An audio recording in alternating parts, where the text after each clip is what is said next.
Order, members, where are the whips?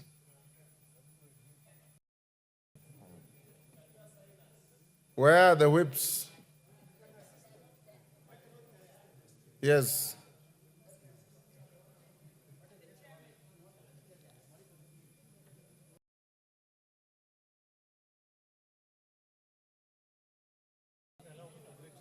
Yes.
Order, honorable members, we now have quorum. Yes.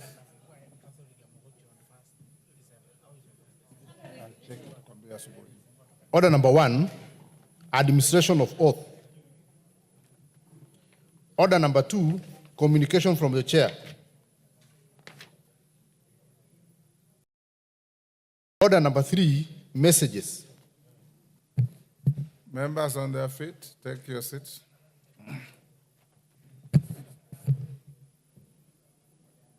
Honorable members, I have 2 messages. First one is a message from the Senate on appointment of senators to the Mediation Committee on the Food and Feed Safety Control Coordination Bill, National Assembly Bill number 21 of 2024. Honorable members, pursuant to the provisions of Standing Order 41-1, I wish to report to the House that I have received a message from the Senate regarding the appointment of senators to a Mediation Committee on the Food and Feed Safety Control Coordination Bill, National Assembly Bill number 21 of 2024. The message conveys that pursuant to the provisions of Article 113 of the Constitution, the Speaker of the Senate has appointed the following senators to the Mediation Committee on the bill: Senator Peris Pesi Tobiko CBS MP, Senator Alan Chesang MP, Senator Alexander Mundigi MP, Senator David Wakoli MP, Senator Daniel Maanzo MBS MP, Senator Beatrice Akinyi Ogola MP, and Senator Beth Siengo MP. Honorable members, you will recall that on 18th October 2024, the House rejected part of the Senate amendments to to the Food and Feed Safety Control Coordination Bill 2024, thereby committing the bill to a mediation committee in accordance with the provisions of Article 1122B of the Constitution. On the part of the National Assembly, I appointed the following members to the mediation committee, having consulted with the leader of the majority party and the leader of the minority party. The Honorable Dr. John Mutunga MP, the Honorable Sabina Chege MP, the Honorable Gabriel Kagombe MP, the Honorable Monica Marubo MP, the Honorable Martin Peters Owino MP, 113.4 of the Constitution. I thank you. Honorable members, the second communication is a message from His Excellency, the President. On the 24th, the 2024 State of the Nation Address to Parliament by His Excellency, the President of the Republic of Kenya. Honorable members, Standing Order 42.1 relating to messages from the President provides that the Speaker shall read to the House any message from the President delivered to the Speaker for communication to the House. In this regard, I wish to inform the House that I received a message from His Excellency the President conveying that he intends to deliver the 2024 State of the Nation Address to Parliament pursuant to Article 132.1 of the Constitution on Thursday, 21st November 2024. Honorable members, Article 132.1b and c of the Constitution states, and I quote, "The President shall address a special sitting of Parliament once every year and may address Parliament at any other time. And once every year, report in an address to the nation on all the measures taken and the progress achieved in the realization of the national values referred to in Article 10. Publish in the Kenya Gazette the details of the measures and progress under subparagraph 1. Submit a report for the debate to the National Assembly on the progress made in fulfilling the international obligations of the Republic." Honorable members, pursuant to the provisions of the Constitutional Standing Order 222, I wish to notify all members that a joint sitting of Parliament will take place on Thursday, 21st November 2024 at 2:30 p.m. in the National Assembly main chamber, Parliament buildings. I'm aware that the offices of the clerks of the Houses of Parliament have since commenced preparations for the day. I now direct the clerk to ensure the notification of the joint sitting is published in the Kenya Gazette for the information of members of the House and the general public. Thank you. Yes, Thank you, Mr. Speaker. I rise pursuant to Standing Order number 87 to inquire through you, Chair, that how comes that this House... Which Chair? Through you, Mr. Speaker, that how come Mr. Chairs of the House leadership, both of the minority and the majority are empty. It is only last week that we had a serious discussion on the absenteeism of chairmen of committees and leadership, and a proposal was made on disciplinary mechanism to be undertaken. I would want to inquire what action shall be taken against the House leadership from both ends. Honorable Barashina was patched, but today he's here and he's been here. And the person who was calling on him on his absenteeism is not here, Mr. Speaker. How can this House proceed? What is this that makes the leadership to lack the desire to be here, that we want to condemn the members when they don't come here? Now we are struggling to call on the quorum, and the leadership who would have contributed to the quorum are absent in the House, Mr. Speaker. I stand guided on this particular question. Yes, KJ? Mr. Speaker, I know the bashing of leadership and chairmen has become very popular. It is only a request from one of the chairs of committees that let this condemnation not be a blanket condemnation. There are chairs who are diligently, judicially, and faithfully ever in the House, including the Honorable Chair for the JLAC Committee, the Honorable Chair for Social Protection, yours truly, the Chair of Communication, Information and Innovation, the Chair, Wanjiko Mohia, for Integration, They are normally in the house dutifully all the way to the close of business. So as the condemnation of chairs becomes so popular in this house, kindly let it not be a blanket condemnation. Thank you very much, Mr. Chair. And the chair for transport, once in a while. And KJ, the correct English is judiciously, not judicially. Judiciously. Yes, Oundo. Speaker, I know I might not be qualified to offer you any advice or any counsel, but where I come from, we know we are fishermen. We always say the small fish can actually advise the big fish. And we also say, Honorable Speaker, where we come from, that when you feed the guinea fowl, don't forget the chicken. The guinea fowl can fly away, the chicken will always remain. There are members in this House, Honorable Speaker, who come here at 2:15, and they leave at exactly 7 when the House rises. I confirm that you are one of them. And when the few people who come only to undertake national duties, when they are here, they are given first preference to talk, and those who toil and sit here and caring unflinchingly in order to give honor to the August House are ignored and ignored badly. So I just wanted to, I know I don't deserve to advise you, but remember the saying that whatever you give the guinea fowl, do not deny the chicken. Thank you, Honorable Speaker. Honorable Oundo, on the first, you are correct. On the second, you are wrong. No member is ignored. And if you are using yourself as an example, you have opportunities to speak here more than any average member. You speak more than any average member. Yes. Let's go on. For cases member, the leaders are your leaders. And in case you have any grievance, you tell them. You inform them that you are not happy. I used to see a rule in some office that read, rule number 1, the boss is always right.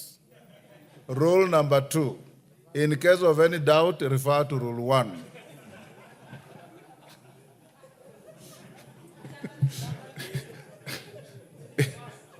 Yes, Ferdinand?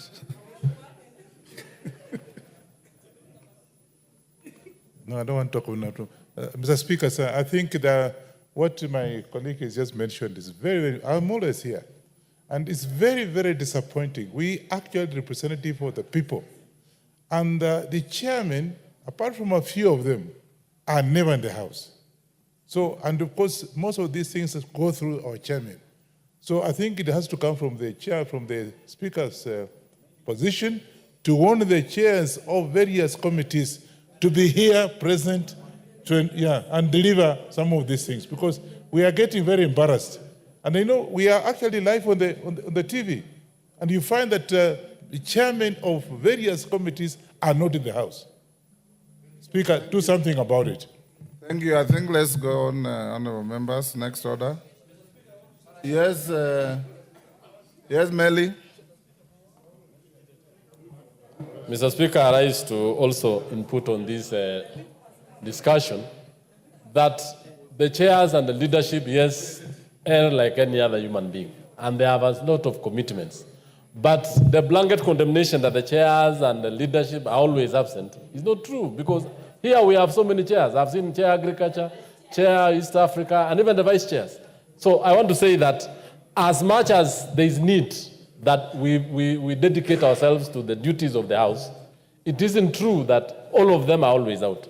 And I think you gave an advice, Chair, Mr. Speaker, as a leader of this House, that we all need to commit ourselves to our representatives and to our duties of this republic. And that is what we always do. But the few who have actually made mistakes, we really need to bring them back and show them the need to be here every other time when the House rises, until when the House sits, until when it rises. Thank you, Mr. Speaker. Yes, Parashina.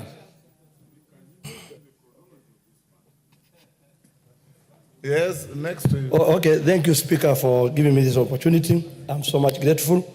I think today I'm the lucky person, because the other time the leader or the majority leader lie to this house that I always don't come to this house.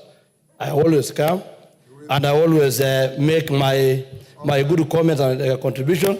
So Order, Parashina. The Yes. word lies and parliamentary withdrawal. I withdraw, Mr. Speaker, sir. Okay, go on. So, Mr. Speaker, I really want to say that I might come again to request that to apologize and withdraw that statement also from him, because I always come here to articulate issues, and I know the only time that the majority leader comes here, or our leaders, they only come here when they are pushing an agenda, but they don't come to the floor on the contributions of the real issue that's affecting our country or issue that we need to debate. Thank you, Mr. Speaker. Honorable members, let's not overflog this matter. I know that many members, some chairmen are always here. There are also others who are persistent offenders who don't come. So I have advised you before, members, that we Chairman McClub, there is a chairman sitting next to you.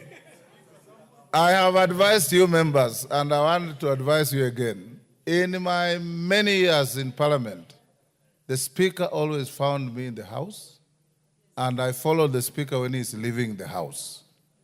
Always.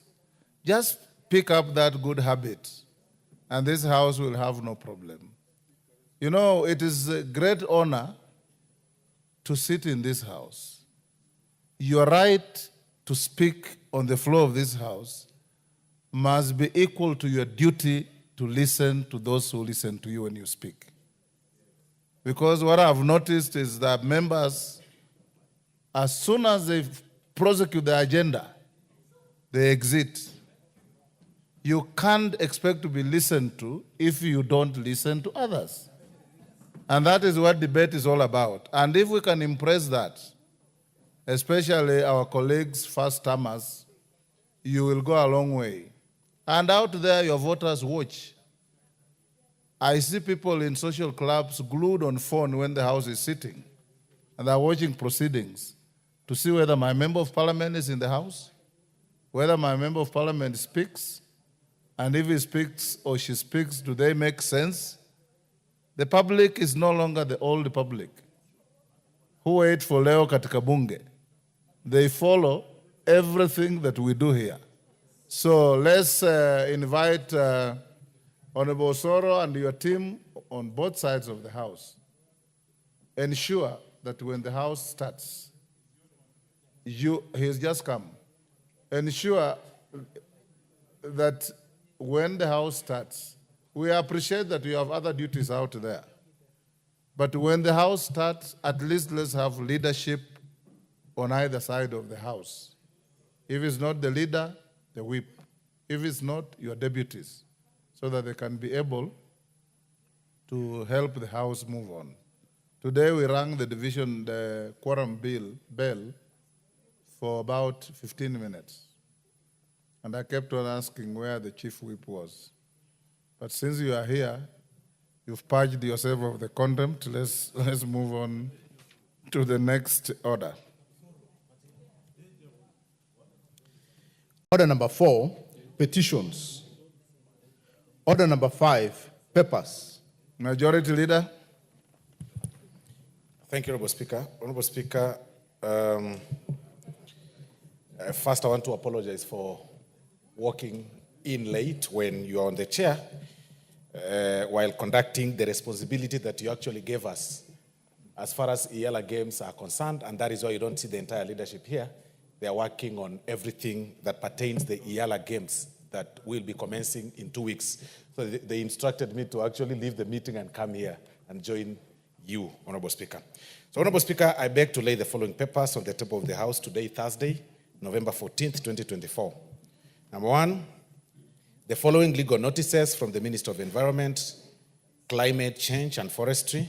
That is A, notice number 176 of 2024, relating to the Sustainable Waste Management Extended Producer Responsibility Regulations 2024 and the explanatory memorandum. B, legal notice number 177 of 2024, relating to the environmental management and coordination, water quality regulations, 2024, and the explanatory memorandum. C, legal notice number 178 of 2024, relating to the environmental management and coordination, waste management regulations, 2024, and the explanation memorandum. D, legal notice number 179 of 2024, relating to the environmental management and coordination, sand harvesting regulations, 2024, and the explanatory memorandum. Legal notice number 180 of 2024, relating to the environmental management and coordination, air quality regulations, 2024, and the explanatory memorandum. Legal notice number 181 of 2024, relating to the environmental management and coordination, management and control of plastic packaging materials, regulations 2024, and the explanatory memorandum. And legal notice number 182 of 2024, relating to the environmental management and coordination, management of toxic and hazardous chemicals and materials, regulations 2024, and the explanatory memorandum. Honorable Speaker, the reports of the Auditor General and financial statements for the year ended 30th June 2024, and the certificates therein in respect of the following institutions. A, Kenya Industry and Entrepreneurship Project Credit Number IDA 6268KE, State Department for Industry, De-risking, Inclusion and Value Enhancement of Pastoral Economics Drive in the Horn of Africa, Project Credit Number 7139KE, State Department for Livestock Development, Enable Youth Kenya Program, ADF Loan Number 210015003888950, State Department for Crop Development. D, Kenya Livestock Commercialization Project Number 200002339, Loan Number 20003565 and 200003566, State Department for Livestock Development. E, Kenya Town Sustainable Water Supply and Sanitation Program, AFDB Loan Number 20000000501, Tana Water Works Development Agency. Nairobi Ring Transmission Line Project, AFD Credit Number CKE 106801N, AFD Credit Number CKE 6012.01, AFD Credit Number CKE 103001B, EIB Credit Number 25.367KE, and GOK, Kenya Electricity Transmission Company Limited, and de-risking, inclusion and value enhancement of pastoral economics drive in the Horn of Africa, Credit Number 7139KE, Kenya Development Corporation. I beg to lay, Honorable Speaker. Thank you.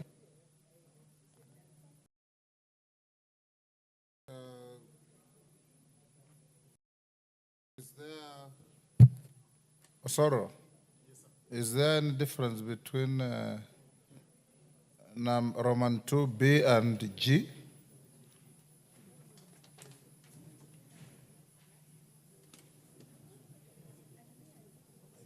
For the record, it appears to be one and the same.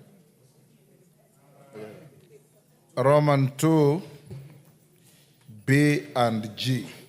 For the record, Honorable Speaker, the one is the State Department for Livestock, Honorable Speaker, and the other one is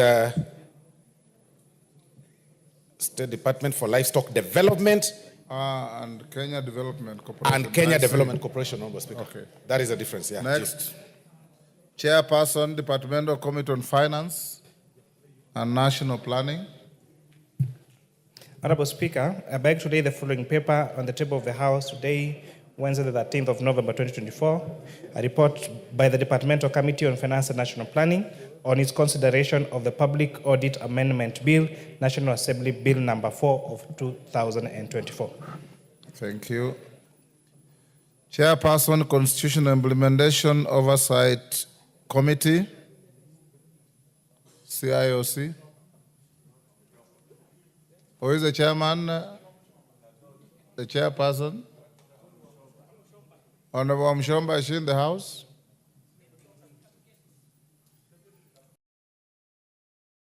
Where is the vice chair? Is Kamket here? Yes. Yes, CNN. Are you a member of the committee? Yes, Speaker, I can confirm I'm a member of this Do committee. you have the paper to lay? No. Just wanted to tell you I will inform them to be in the house in time. Next order. Order number 6, notices of motion. Order number 7, questions and statements. Member for Bura. Yakuba Ado. Thank you, Honorable Speaker, for giving me this opportunity. Request for a statement regarding the impact of road works by the Kenya National Highway Authority, KENHA, at Konapunda area along the Mororo-Nairobi Highway in Bura constituency. Honorable Speaker, pursuant to the provisions of the Standing Order 44-2C, I wish to request for a statement from the chairperson of the Departmental Committee on Transport and Infrastructure regarding the impact of the ongoing roadworks by the Kenya National Highway Authority at Konapunda area along Mororo-Nairobi Highway in Bura constituency. Honorable Speaker, early this year, the country experienced heavy rains. Although the rains were a blessing following the devastating drought that was witnessed in the preceding year, the rains also caused adverse effects in Bura constituency, among other constituencies in Kenya. In Bura constituency, River Tana burst its banks, changed its course and traversed Mororo town, which was affected by the heavy flooding. The flood waters caused the loss of 43 lives, displacements of residents and destruction of property, farms, infrastructure, and livestock in Mororo and Madogo areas and the environs. Honorable Speaker, after the water level subsided, KENHA commenced works to rehabilitate the washed away section of Mororo-Nairobi Highway at Konapunda area near Mororo town. The residents of Mororo area, the residents of Mororo town and Madogo are concerned that KENHA has been constructing huge culverts at the area without having undertaken due consideration of the environmental and social impacts of the project. The residents of these two towns feel less integrated in the ongoing works, which also places them at the risk of losing access to their farmlands. Further, huge clouds of dust from the construction sites are polluting the environment and exposing residents, including pedestrians and boda riders, together with their pillion passengers, to respiratory hazards as they go about with their activities.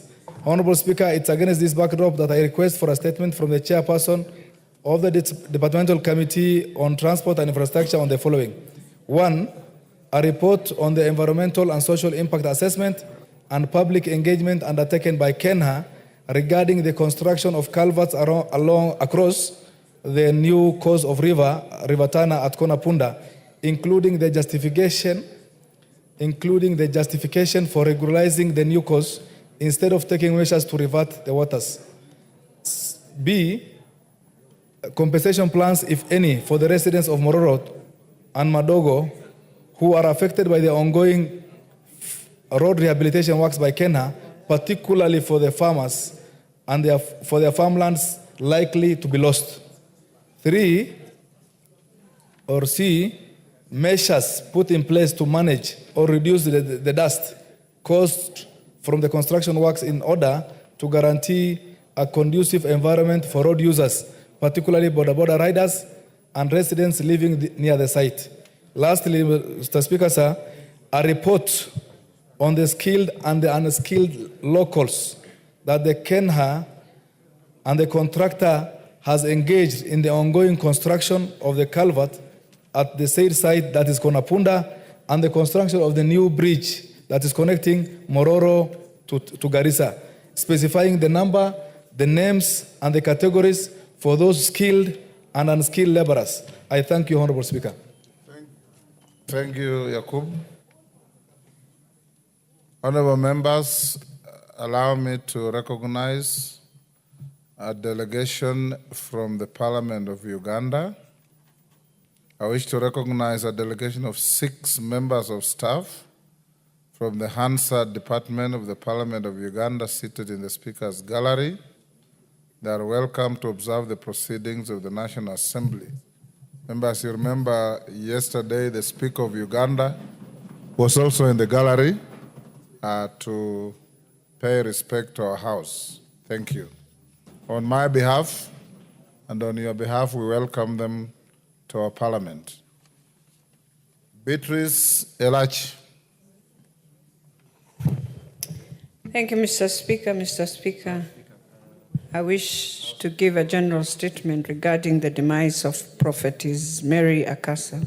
Honorable Speaker, pursuant to the provisions of Standing Order 43, I wish to make a statement regarding the passing on of the founder of Jerusalem Church of Christ, Prophetess Mary Akasa, on 26th October 2024.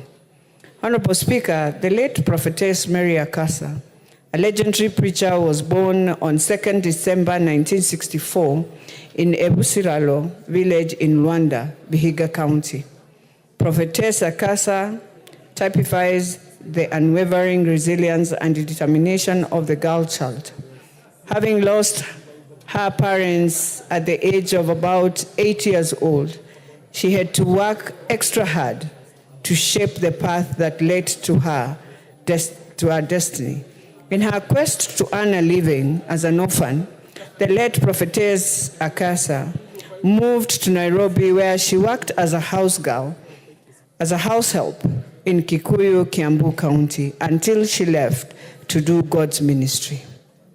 Her journey as a prophetess began in Muslim area, presently Kabira Ward in Nairobi County, where she founded the Jerusalem Church of Christ and was the first to ever bring us a person who she called Jesus.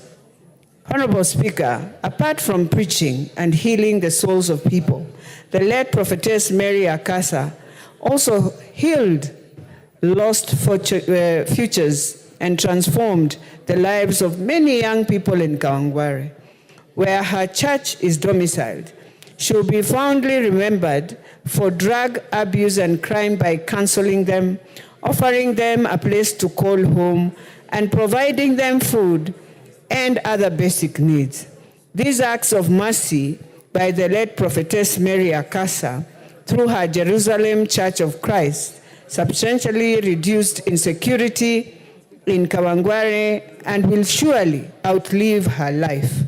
The departed prophetess will also be remembered for her unique approach that blended Christianity with African traditional spirituality, characterized by vibrant music, drumming, chanting, and spirited faith healing.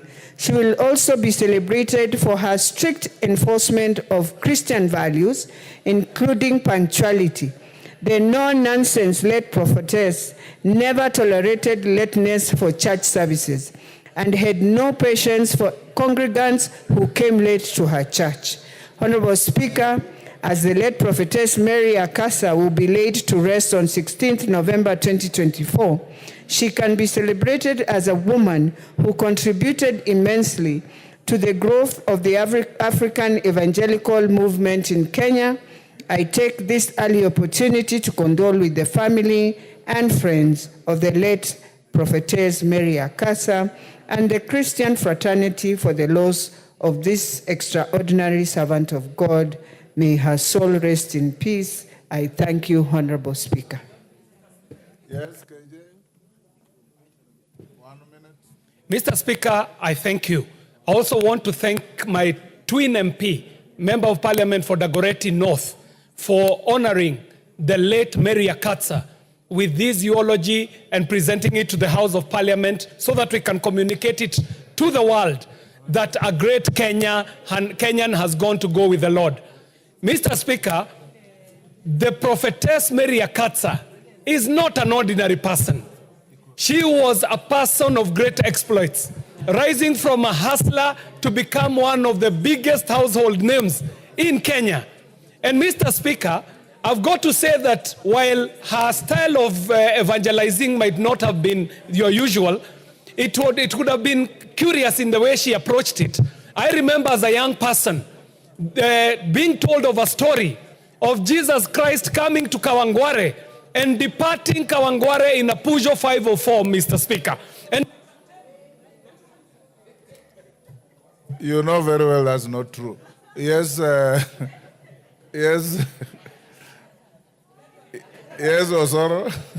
Thank you very much, Honorable Speaker. Honorable Speaker, I also want to join the Honorable Beatrice in mourning with the people and the Christian fraternity for the loss of prophetess Mary Akatsa. Honorable Speaker, my family has got so many children named Mary Akasa. My family has got so many children named Ishmael. My family has got so many children named Lona, because Lona happened to be the mother of Mary Akasa, and Ishmael happened to be the father of Mary Akasa. Honorable Speaker, I was a young man, a young boy, when I never knew then, but I was a young boy when Mary Akasa, and I had attended that service as a very young boy, when Mary Akasa told us that Jesus Christ had visited us in church, Honorable Speaker. I was a young boy, and I must confess that I believed her then, because I believed that I had seen Jesus with my naked eyes, with my very own naked eyes, Honorable Speaker. Later, I got to realize that it was the passion of Christianity that she had in her that pulled her and pushed her to even create a Jesus by herself.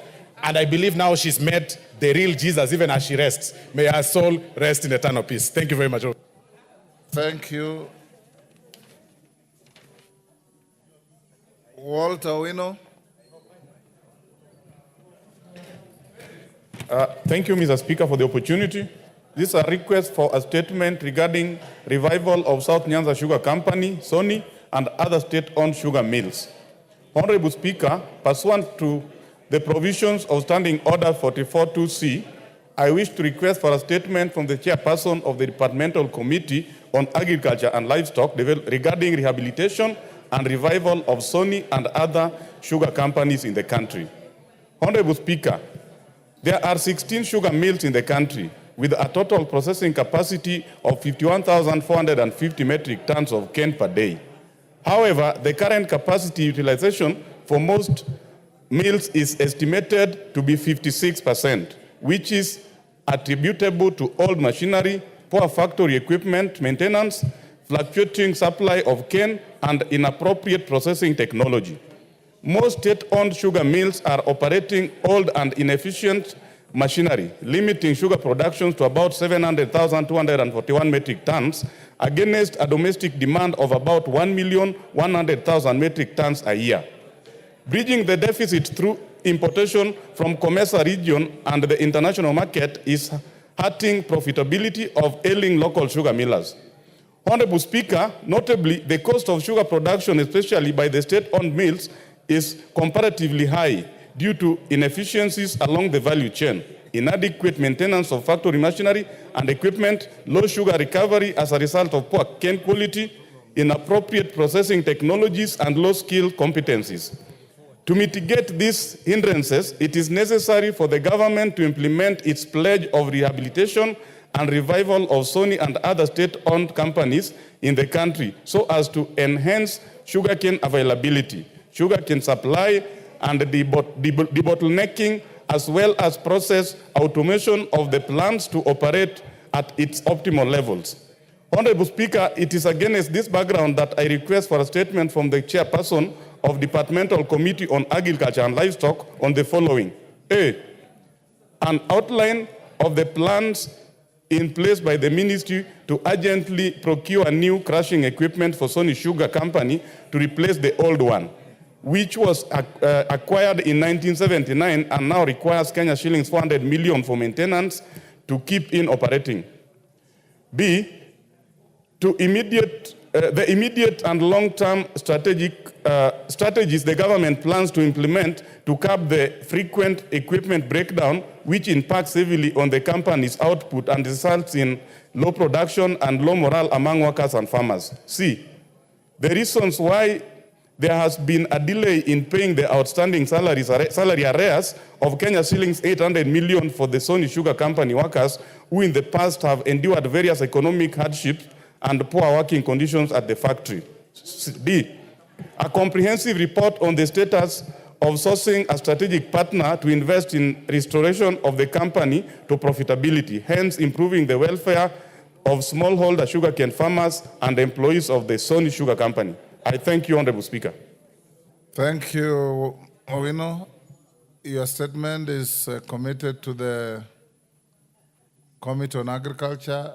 Bring a response in 2 weeks before we break. The statement requested by Honorable Yakub goes to Rhodes, GK. You bring the response in 2 weeks. I will do so, Thank Mr. you. Speaker.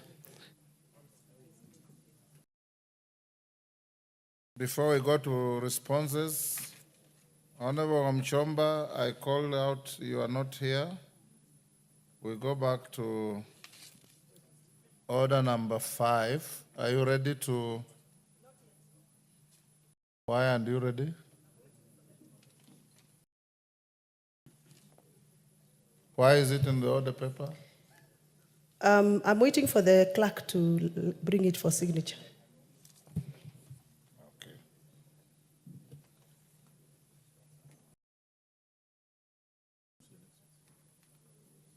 Right, we go back to response to statements. Dr. Mutunga, you said you had a response which you just want to lay on the table. Go ahead and do so. Thank you, Honorable Speaker. Honorable Speaker, today, the 14th of November 2024, I laid to the table of the House the response to a statement regarding strategic food reserve in the country as requested by the Honorable David Kiplagat, MP Soy. And I don't know, I can't see David Kiplagat, Honorable Speaker. I believe you'll be able to see this report. Thank you. Okay. Lay it on the table. Response to Wilberforce Oundo. JLAC Chair. Thank you very much, Mr. Speaker. Even before I start, I confirm I have given a copy of the response to the Honorable Wilberforce Oundo, and therefore allow me kindly to make the statement in an abbreviated version because he has the full particulars of the response. Honorable Speaker, pursuant to the provisions of Standing Order 44-2C, the request for statement was made by the Honorable Wilberforce Ojambo Oundo, MP for Funyula, and the response has come into the various issues raised as follows. The first issue was the status of implementation of the recommendations of the Maraga Task Force report, specifically in relation to the promotion of prison officers, some of whom have stagnated at the same job group or grade for over 10 years, and the constitution of the Prison Council as provided for under Section 21C of the Prisons Act. The response is that promotions in Kenya Prison Service is a process which is guided by the Public Service Commission with respect to the scheme and service for prison officers, uniformed personnel, revised in October 2014. As a result of this, the Prisons Department has been filling vacant positions through interviews. And as a result of that filling, the correct position as we speak today is that we have 2 Deputy Commissioner General, 8 Senior Assistant Commissioner General of Prisons, 10 Assistant Commissioner General of Prisons, 114 Commissioner of Prisons, 311 Senior Superintendent of Prisons, 168 Superintendent of Prisons, Assistant Superintendent of Prisons are 0, while Chief Inspector of Prisons is 122, Inspector of Prisons is 862, Senior Sergeant in Prisons is 399, while sergeants are 1,487, and corporals are 2,754.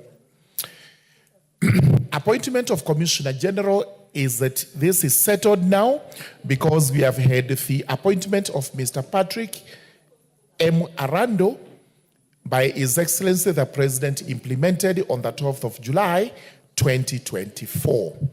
As regards the review of the establishment, as part of the broader and sustainable approach in addressing stagnation, the service conducted a comprehensive review of the authorized staff establishment of 37,868 uniformed officers, as a result of which these promotions were made. As regards career guidelines for uniformed prison officers, we confirm that the service is in the process of developing career guidelines which will establish clear entry and exit pathways for officers enlisted as general duty personnel, as well as those enlisted as professionals, technicians, and artisans. As regards issue number 2, any plans to provide decent housing for prison officers under the affordable housing program, and if so, the status of these arrangements, we confirm that the Kenya Prison Services has actually consulted the State Department for Housing and Urban Development for consideration in the provision of the houses under the Affordable Housing Program. And as a result of this consultation, a program is being developed for a minimum of 5,000 houses or units within a 3-year under that particular program. As a result of which now, the Kenya Prison Services would be proposing for continuation of the National Police Service housing scheme to be continued to complement the above programs. As regards issue number 3, the status of harmonization of terms of service, including salaries for all officers under the various services, specifically between the National Police Service and the Kenya Prisons Service, to ensure parity and fairness in remuneration and working conditions. This was recommended by the Maraga Task Force, and we confirm that the prison officers' salaries are paid based on the salary structure approved by the Public Service Commission and the Salaries and Remuneration Commission. But we also confirm that having received the recommendation by the Maraga Task Force for the harmonization specifically for grades that have similar entry qualifications between the two services, the Kenya Prisons Service has established a task force to harmonize the salaries, and this is in progress, especially after the last review was effected. To confirm that the difference today, as we speak, between members of the National Police Service have only an extra 2,000 shillings higher than the members of the prison service. But the technical team, which constitutes of the Cabinet Secretary, National Treasury, the Cabinet Secretary, Minister of Interior, and the coordination of national government, and the representatives from the National Police Service and the Administration Police and the Prisons Service, is actually working on this jointly to ensure that the salaries are harmonized and there is no difference between the lower kanda and the higher kanda in the services programs in the country. That basically is the response. If that is your abbreviated statement, how was the main statement? It would have taken me double the time I've taken, because I've just tried to abbreviate it. I would have read it longer than I have done. Oh, no. Thank you very much. Thank you. Thank you, Honorable Speaker. As much as I appreciate the challenges and the difficulties which my friend Sir George has gone through to read a statement that has cleverly scattered around the issues at hand, but I can't take a blame. I cannot directly blame him because he's just a messenger. And where we come from, you don't slaughter the messenger. You send the messenger back with the message to refill up the missing gaps. Honorable Speaker, first of all, the statement has got so many promises, yet with no specific timelines. It leaves the question to beg, will yet anything happen? For example, the service actively in consultation with the Public Service Commission to fast-track the process of facilitate feedback. When that will come, only God, the Almighty God knows. The final report on career guidelines will be submitted to the Public Service Commission for approval. Nobody knows when that will happen. Prisons Council, no mention at all. When will it be formed as proposed in the Maraga and Masden Madoka's report?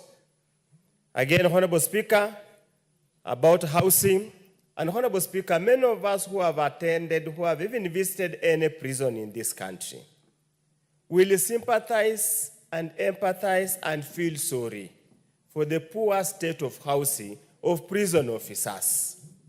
It was even bad for the prisoners until Uncle Moody came in and said prisoners also are human beings. They deserve to enjoy some basic human rights. So, Honorable Speaker, again, it is very general.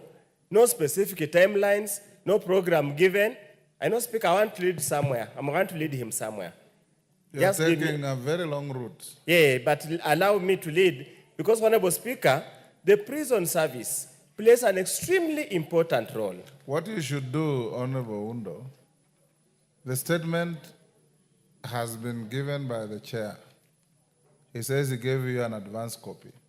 So seek a clarification. What you are doing is now this is what debating and disputing. No, this is what I want him to do, Honorable Speaker. Yes. Two things. Number one, please go back to the sender to give you the timelines in implementing the promises they have given, or the undertakings, or the statement I made here, timelines. Second, Honorable Speaker, there's a very fundamental issue, and I think Sir George noticed the absurdity of it and tried to be clever, but I already knew. Honorable Speaker, the joint technical team that has been formed to harmonize the salaries does not exclude the prison service. And this is what it says.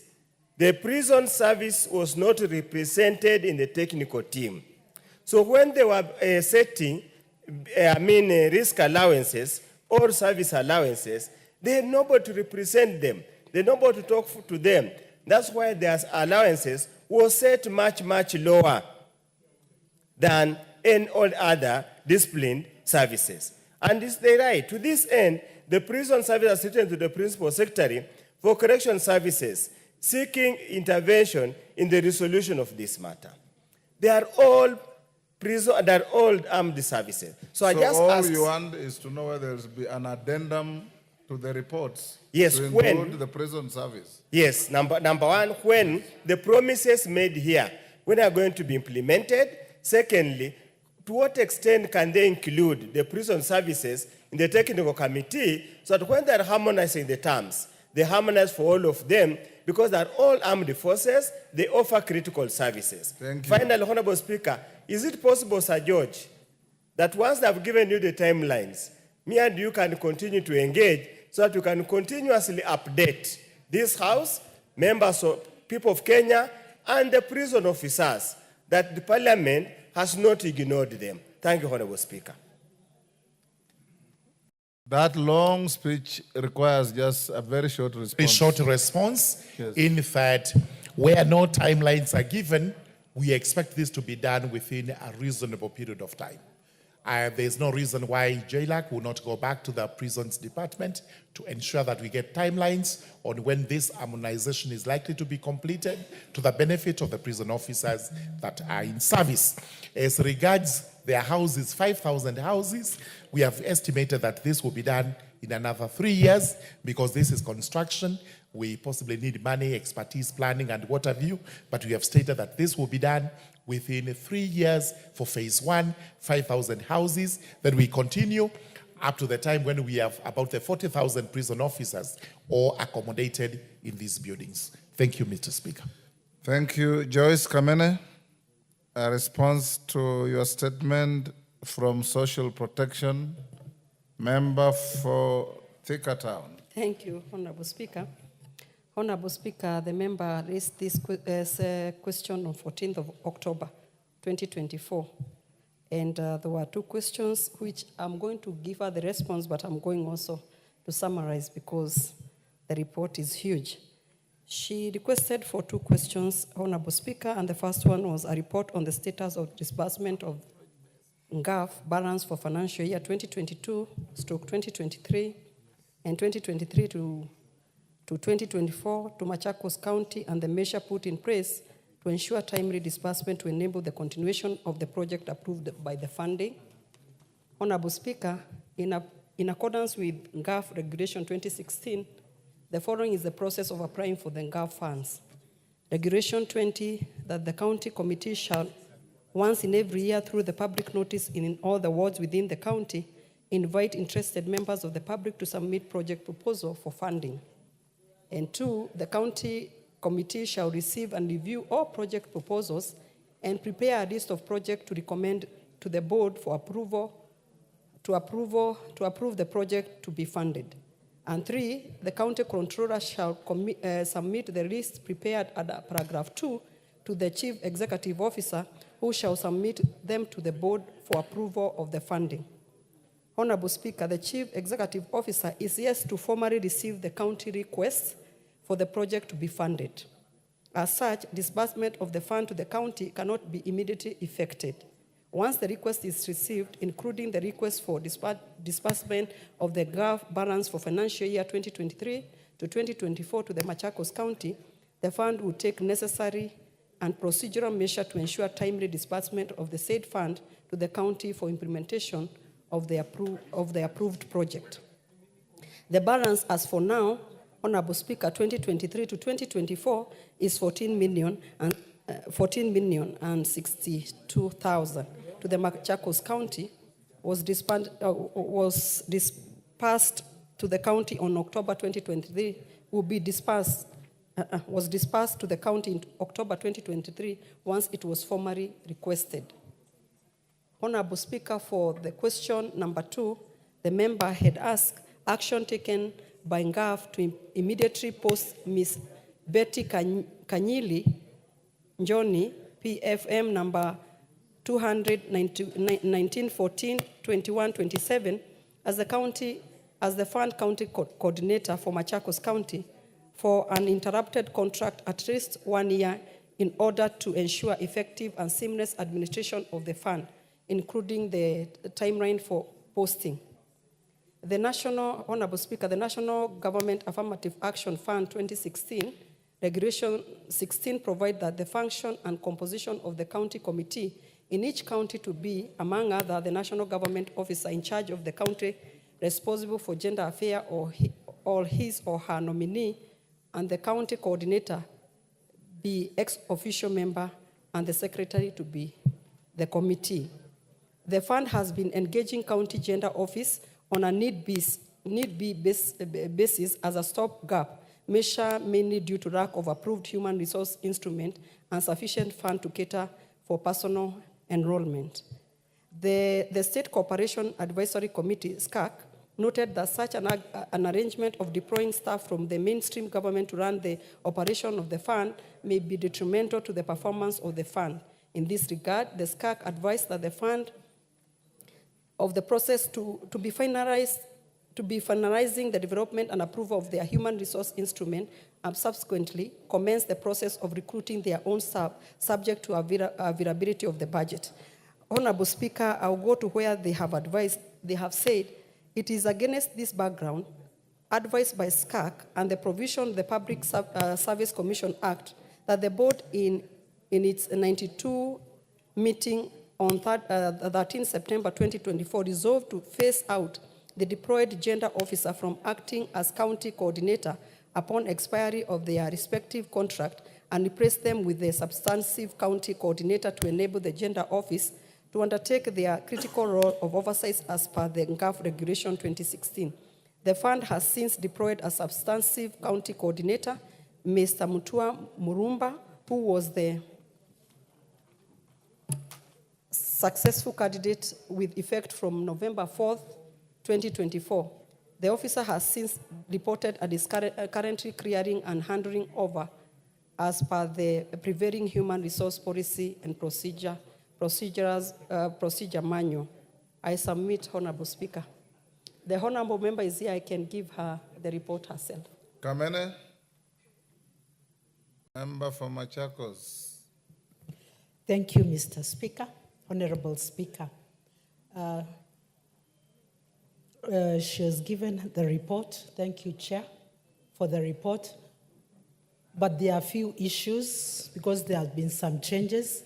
Let me say I appreciate the PS, Madam Anne, because she intervened on this issue of the coordinator. And Madam Betty, our contract has been renewed. The issue of funds. You cannot just give us a blanket figure of 14 million. I want full records of the county projects, the value addition, because all those have different votes. Your Nini is talking about some 14 million. And our books are showing approved projects that have not, that the money is lying with GAF is 24 million. That's why we are insisting, we want to know where these funds are going and what is happening. We also have funds that have been carried forward. And because of the lack of the coordinator, we have a whopping close to 100 million that belongs to Machakos County. And we need to be reconciled. Let them give us a full report. What is the balance of the bursary funds, the civic education, and also the admin? Because those are funds that are lying at the headquarters because of lack of a coordinator. And I'm happy the PS has given us the gender officer. So I still need our figures and I still need to get the clear records. Thank you, Mr. Speaker. I think those clarifications you can share with the member. Thank you, Honorable Speaker. I can share with the members the problem that they had the Machakos County is because they did not have a coordinator, Honorable Speaker, but we have seen from 4th of this month, 4th November, now they have a new coordinator, Mr. Murumba. We are going now to look into the matter because he will be able now to coordinate the county and we know how much money has not been dispersed for Machakos County. Thank you, Honorable. Sorry. Yes, Joyce. Kamene. Speaker, I would like to correct again. There is nothing like a Mr. Mulumba. We have Betty Kagiri, who Madam PS intervened because she's the one who has been in that office. And her contract has been extended. We are working with her. We are comfortably working with her. So I don't understand where the Mr. Mulumba is coming in from. Thank you. Yes, Russell, what's your point of order? Thank you very much, Honorable Speaker. Honorable Speaker, listening to the Chair of Protection, I think she is very clear and she has laid the message bare. But also I must thank the questionnaire there. But what the questionnaire has been saying, she is in contact with the Principal Secretary. So it means in depth, she may have more information than what the chair is giving from the floor of the House. So for that reason, as opposed to really burdening the chair, this will be resolved much more easily. Because the amount she is talking about of 100 million, that is actually money for that county for almost three financial years or close to that. So for that reason, as opposed to just ping pong on the floor of the House, this matter can be taken up by the honorable member with the support of the chair, with the ministry, to give maybe fundamental perspective on the question that is being asked. Thank you, Honorable Speaker. Chair of the committee, liaise with the member and then agree on those minor issues. Thank you, Honorable. Whether it's Murumba or whoever, it's neither here nor there. Okay, Honorable Speaker. Honorable Nolfason Barongo Pomachoge Barabu, a response to your statement by Transport and Infrastructure. GK, you ready? Yes, I am. Barongo is here. Go ahead. Thank you, Honorable Speaker. Allow me to give a precise response to a request made by Honorable Nofason Obadiah Barongo, Member of Parliament for Bomachoge Barabu constituency, which was requested on 9th October this year. Honorable Speaker, in the statement, the Honorable Obadiah Barongo MP sought to establish, among other things, one, the status of upgrading of the road network in Bomachoge Borabu constituency to bitumen standards, and two, the timelines for the completion of the stored projects in the constituency. Honorable Speaker, the committee received a response from the Ministry of Roads and Transport through the Clerk of the National Assembly on 13th this month, which I now wish to make. Honorable Speaker, on the status of upgrading of the road network,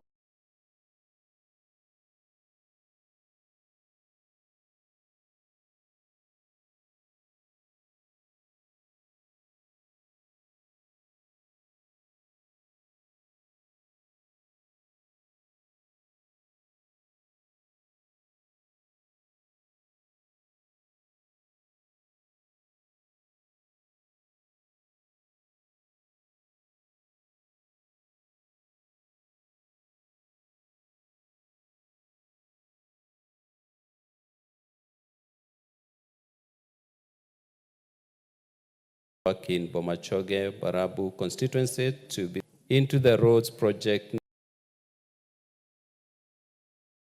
217. Honorable Speaker, with regards to the timelines for the completion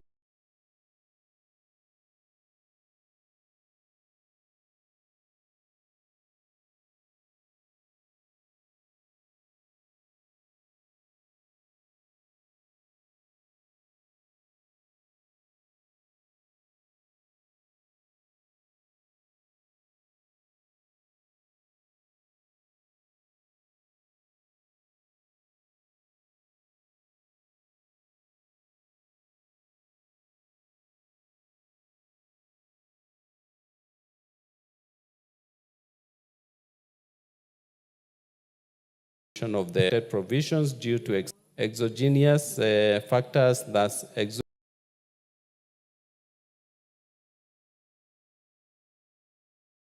contracted amount. The ministry, through KERA, is currently reviewing so that shall allow the completion of the remainder of the works upon award. Once the appraisal is agreed upon, we project completion of the project by December 2025. Honorable Speaker, I submit. Barongo. Thank you, Honorable Speaker. And thank you, Chairman, for the response that you have given me. I would like to say that I'm not very happy with that response.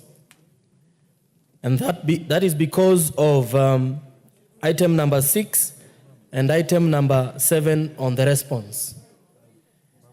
I thank you because on item number 7, you have indicated that An incomplete box culvert disconnects along this road, rendering this road not motorable at all seasons.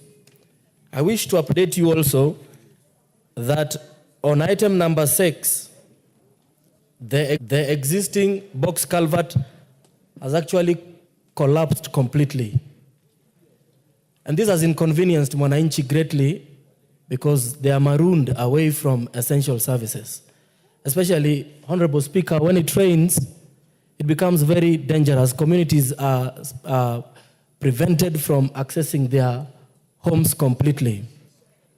Chairman, I would like to notify you that the absence of these two box culverts on item number 6 and 7 on your statement is long overdue and is extremely urgent and needs to be dealt with. Thank you. GK, can you ensure that is done? Honorable Speaker, I want to believe that the member appreciates the good work that has been done by the road agency Kera to push your expectations to above 80%, and the remaining percentage will be dealt with soonest as indicated in this response. I think you have only about 7 kilometers, and the box culverts you have mentioned are within that remaining section. So, Honorable Speaker, I once again submit my response. Okay, thank you, Speaker. Yesterday we had a lot of questions towards the Cabinet Secretary for Road and Transport, but I needed to ask the Chair.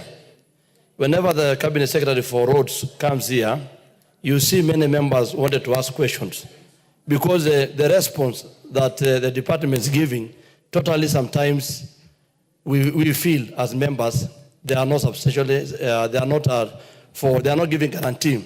Mr. Speaker, there's the last 2 financial year, and I want the Chair to confirm, the State Department has spent over 400 billion on roads. And the question that we are asking, there are roads that have been left, which were started or on the program for the last 2 regime. But now you see the 400 billion, they have started new roads. And we wanted to understand what are the criteria. Because when we go to those offices, we take the proposal. Roads are very important. A road connects a country to a country, a county by a county, a constituency by a constituency. But you find one constituency in this republic, I don't want to mention, either because a member is a committee there, or other beneficiary can able to maneuver there. You find out that a road even is given to a church again as a church. Whereas we have areas in this country that there are no roads at all. So I want to ask the Chair, to ask the Chair through the Speaker, if possible, can we have a report on how you locate the roads? On how per constituency or per county? So that we don't have a certain area in this country doing more or benefiting or getting more allocation more than us because we don't know the criteria you are using. Yes, GK. Honorable Speaker, I do not know where the member has picked the figure 400 billion from. Looking at the budget that we passed 3 or so months ago, I did not see such a figure allocated to the Ministry for Roads. So that assertion is completely out of order in terms of figures. Yes, Parashina. I only said the last 2 financial years. Chair, don't run away. I know one constituency which has gotten 17 billion. And we can go Western or Nyanza or even Mombasa, and we find constituencies that have never even gotten 200 billion, not 200 million shillings. So don't take us round. You know the truth. The last financial year, 2022, 2023, 2023, 2024, a lot of money has been spent on roads. Yes, Nyamai. Well, Chair, thank you very much, Honorable Speaker. Well, I would like to just say that the Honorable Parashina has a point, Mr. Speaker. We would like to, with a lot of respect, ask the chair for roads that personally I think there is a problem, Mr. Speaker. Because my own constituency, Kitui South, and Kitui County as a whole, got about 400 million. Kitui South has less than 100 million, Honorable Speaker, where there are Kera roads and there are highways to be repaired. And Mr. Speaker, I saw a constituency with 4 billion. It's worrying. It is something that this House must discuss. I do not know whether you are going to call us for a kamukunji or what you are going to do, because this is a budget-making institution. If this is a budget-making institution, Honorable Speaker, we are going to be in a lot of trouble with our constituents. Mr. Speaker, I got to know this because I took the trouble to analyze that document because I wanted to know how much has gone to every county. Mr. Speaker, there is a problem and we need support. Chair, roads, we need support from you. Honorable Speaker, we need support from you. I also, as I was looking at Kitui, I had time to look at Bungoma, Honorable Speaker, and I say the picture is not good, Mr. Speaker. Yes, Mutunga. Honorable Speaker, when I stood here yesterday and spoke about Tigania West, some people laughed at me, some of the honorable members. Honorable Speaker, that is one constituency which has 9 kilometers of tarmac in total. I'm talking about Tisa in Kiswahili. And we are with members here who have 300 kilometers of tarmac, Honorable Speaker. In the same house. In the same house. Honorable Speaker, you will speak at your own time. I have also submitted requests in all ways, in all possible ways. Honorable Speaker, we even have signboards of distinguished leaders in this country opening roads in that constituency. Honorable Speaker, there is something seriously wrong. Did you say this yesterday? I did say yes. You said this yesterday. Honorable Speaker, I'm just joining the members who are saying there is a problem in the road sector. We need needs to be looked into. GK, can you tell the House? Honorable Speaker, I know the CS was here yesterday to respond to issues raised by members, and he will be here in the next 2 weeks. He will be here to answer to all those questions. But I will insist that there is no 400 billion that has been allocated to the ministry, even in the last leave alone 2 years, even in the last three years. That figure is erroneous. Members, so that we don't belabor the point, I assured you yesterday that in 2 weeks, the Minister, CS Chirchir, will be back here on the same issue of roads. So let's make progress. Hold your horses. I'll give you all the time when he comes. Let's go back to order number 6, and allow Honorable Mchomba to table the report. Order number 5, Honorable Mchomba. Thank you, Mr. Speaker. I beg to lay the following paper. Honorable Mchomba, the very least you can do is to apologize to the House for coming late, because I called you out twice. Thank you, Mr. Speaker. I wish to apologize for my absence in the morning, in the early afternoon, because I'm coming from my constituency. I had a forum. Mr. Speaker, if you look at the way I'm dressed, covered my head, because I had a forum with the women of Mothers Union. The Speaker has no knowledge of knowing how you dress when you go to So, Mr. Speaker, I am dressed like the Mothers Union because I had joined them for a very, very special meeting for the Mothers Union of the ACK Church in my constituency. And being one of them, I had to attend and I had to fellowship with them. My apologies for lateness, but I am here, Mr. Speaker, to lay the following paper on the table of the House today, Wednesday, 13th November 2024. A report of the Constitution Implementation Oversight Committee on participation in the Parliamentary Intelligence Security Forum in Washington, D.C., United States of America, from 7th to 8th December 2023. Thank you, Mr. Speaker, and once again, my sincere apologies. Thank you, Honorable Mchomba. Oku Kaunya, is Mel in the house? Honorable Meli. Honorable Meli Okukaunya has an issue on a statement that he says he requested to you and your committee. Go ahead, Honorable Kaunya. Thank you very much, Mr. Speaker, for giving me this opportunity. Mr. Speaker, on the 16th of October, a response to a statement had requested through the Departmental Committee of Education chairperson was given. In the response to the statement, where they demanded to know why the equipment for Chamasiri TVC had not been delivered and when, the timelines when it would be delivered, the chairperson of the Departmental Committee of Education, the Speaker, assured this House that this equipment will be delivered before 5th of November and that by 5th of November, delivery and commissioning will be complete, and therefore the students of Chamasiri TVC will now utilize this for practical learning. Mr. Speaker, I want to bring to your attention that as of today, that equipment, the delivery, and of course the commissioning has not been done. And Mr. Speaker, I seek for your intervention to be able to guide on what should happen.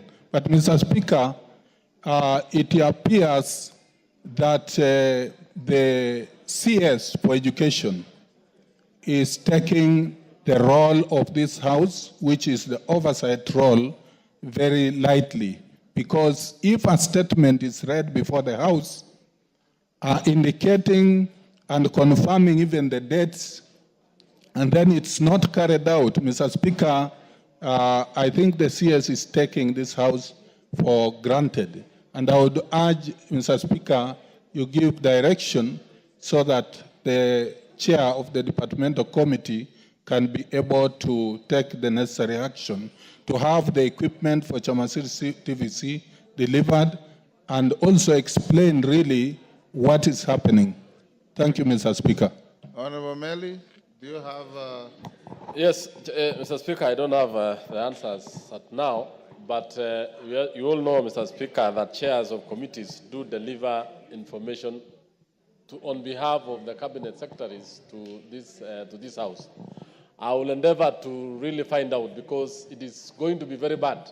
Can you report back on Wednesday afternoon? I can't report back, Mr. Speaker, because it is going to be very bad that we made a commitment that they shall be brought and be launched. I commit to report back on Wednesday. Honorable Kaunya, the chair is directed to bring some information on Wednesday afternoon. Next order. Oh, sorry. Majority Leader statement of every Thursday. Osoro. Thank you very much, Honorable Speaker. This is the usual statement by the Majority Leader. I'm holding brief for him for today, Honorable Speaker. Honorable Speaker, pursuant to the provisions of Standing Order 44.2a, I rise to give the following statement on behalf of the House Business Committee, which met on Tuesday, 12 November 2024, to prioritize business for consideration during the week. Honorable Speaker, with regards to the business schedule for Tuesday next week, the House is expected to consider second reading of the following bills, some of which are listed in today's order paper. One is the County Government Revenue Raising Process Bill 2023, the Unclaimed Financial Assets Amendment Bill 2024, the Kenya Revenue Amendment number 2 Bill 2024, the Land Control Bill 2023, the Higher Education Loans Board Amendment Bill 2022, the Political Parties Amendment Bill 2022, the Public Finance Management Amendment Bill 2022, the Equalization Fund Amendment Bill, Senate Bill number 14 of 2023, and the Universities Amendment Bill of 2023. Additionally, Honorable Speaker, the debate will also be undertaken on the following motions, should they not be concluded today. One is consideration of reports on financial statements of state corporations, Nyanza region, report on the alleged unfair trade practices by foreign investors in Kenya. That report on consideration of the audited accounts of specified state corporations, report of the extraordinary session of the 6th Pan-African Parliament, report on the performance, audit reports on the provisions of services to persons with disabilities by the National Council for Persons with Disabilities, and finally, on that point, second report on consideration of the financial statement of state corporations, training colleges and institutions. Honorable Speaker. Honorable Speaker, in accordance with the provisions of Standing Order number 42A, 5 and 6, I wish to convey that the following cabinet secretaries are scheduled to appear before the House on the afternoon of Wednesday, 20th November 2024, to respond to questions as follows, Honorable Speaker. A, the Cabinet Secretary for Education will be responding to the following questions.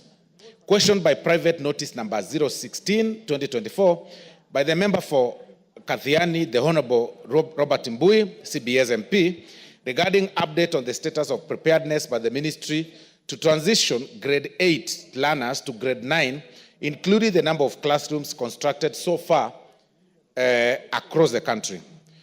Question number 89 of 2024 by the member for Lamu West, the Honorable Stanley Mudhama, MP, regarding consideration of qualified primary school teachers who have advanced and obtained degree certificates for teaching positions in junior secondary schools, commonly known as JSS, and secondary schools in Lamu West constituency by the Teacher Service Commission.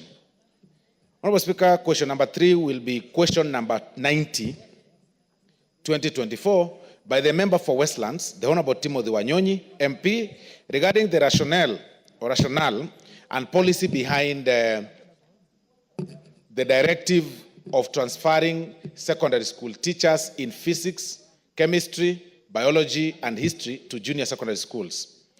There is also question number 91, Honorable Speaker, of 2024, by the member for Kinango, the Honorable Gozi Rai, MP, regarding status on the delayed payment of pension to Mr. Salim Mdalu Ndegwa, who was a teacher at Nzovuni Primary School until his retirement on 30th June 2022.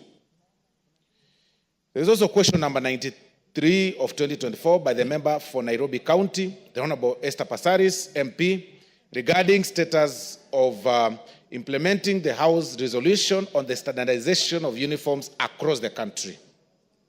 Question number 94 of 2024 by the member for Chepalungu constituency, the Honorable Victor Koech, MP, regarding the criteria used to approve primary schools within rural areas to accommodate junior secondary schools, and the criteria used for approval of primary schools to host the JSS centers within urban centers. The question number 95, Honorable Speaker, of 2024 by the member for Chepalungu, also the member for Chepalungu again, the Honorable Victor Koech, MP, regarding the timelines in which the teachers under contract will be considered for recruitment under permanent and pensionable terms. There is question number 96 of 2024 by the member for Nyeri Town, the Honorable Duncan Madhenge, MP, regarding failure by the University of Nairobi Dental School in offering lecturers on orthodontics to the undergraduate and master's degree students, Honorable Speaker. Honorable Speaker, there is also question number 97 of 2024 by the member for Emuhaya constituency, the Honorable Mboko Milemba, MP, regarding the authorization for purposes of conducting fresh parent association elections in various counties and some counties in the country. Honorable Speaker, there is also question number 98 of 2024 by the member for Yatta, the Honorable Robert Basil, MP, regarding provisions of hardship allowance to technical vocational education and training tutors in Yatta constituency. Honorable Speaker. Question number 99 by the member for Kibwezi West, the Honorable Mwengi Mtuse, MP, regarding the donation of the 12,000 acres of land located at Kisayani, Kibwezi West constituency by the locals to the University of Nairobi in the year 1988 for the establishment of an institution of higher learning. Question number 100, Honorable Speaker, by the member for Suba South, Honorable Speaker, the Honorable Karoli Omondi, MP, regarding details of the current deficit of teachers in both primary and secondary schools in Homa Bay County, Migori, Kisumu, Siaya, and Kakamega counties. Question number 147, Honorable Speaker, by the member for Nakuru County, the Honorable Liza Chelule, regarding the plans in place by the ministry in collaboration with the Ministry of Energy to subsidize the high cost of electricity in special needs schools. There is question number 148, Honorable Speaker, of 2024, by the member for Matayos, the Honorable Geoffrey Makoha, MP, regarding the number of special schools in the country, both for primary and secondary and ordinary schools, Honorable Speaker. There's also question number 149 by the member for Madare, the Honorable Anthony Oluoch, regarding the measures taken to create working strategies with county governments to ensure both early childhood education, development and primary schools have access to school meals, Honorable Speaker. The Cabinet Secretary for Agriculture and Livestock, Honorable Speaker, will also be here, that very timeline, to respond to the following questions, Honorable Speaker. Question number 015 of 2024 by the member from Beera North, the Honorable Geoffrey Ruku, MP, regarding the status of the supply and distribution of subsidized fertilizers across the country in preparation for the planting season. Question number 27 of 2024 by the member for Machakos County, the Honorable Joyce Kamene, MP, regarding programs and policies the ministry has implemented to reduce importation of food to the country and ensure food self-sufficiency, in the country. Honorable Speaker, there is also the question number 101 of 2024 by the member from Beera North, the Honorable Geoffrey Ruku, regarding reasons why Pest Control Products Board, the PCPB, has permitted the use of Roundup in the country, yet the herbicide has been banned in the Americas and Europe due to its scientifically proven carcinogenic effects, Honorable Speaker. There is also question number 102 of 2024 by the member for Chepalungu constituency, the Honorable Victor Koech, MP, regarding specific measures being undertaken to ensure that dairy farmers in Chepalungu constituency receive competitive prices for their dairy products. There is question number 103 of 2020 by the member for Gishugu constituency, the Honorable Robert Gishimu, MP, regarding the decline in macadamia nut prices and measures aimed at boosting prices for profitability for farmers. There is finally on questions, Honorable Speaker, question number 146 of 2024 by the member for Uasin Gishu County, the Honorable Gladys Bose Sholei, MGH, MP, regarding status of implementation of the recommendation of the National Assembly with regards to public petition number 70 of 2019, Honorable Speaker, on withdrawal of harmful chemical pesticides in the Kenyan market, Honorable Speaker. In conclusion, Honorable Speaker, the House Business Committee will again reconvene on Tuesday, 19th November 2024, to schedule business for the rest of that week. I now wish to lay this statement, Honorable Speaker, on the table of the House. I thank you, Honorable Speaker. Thank you.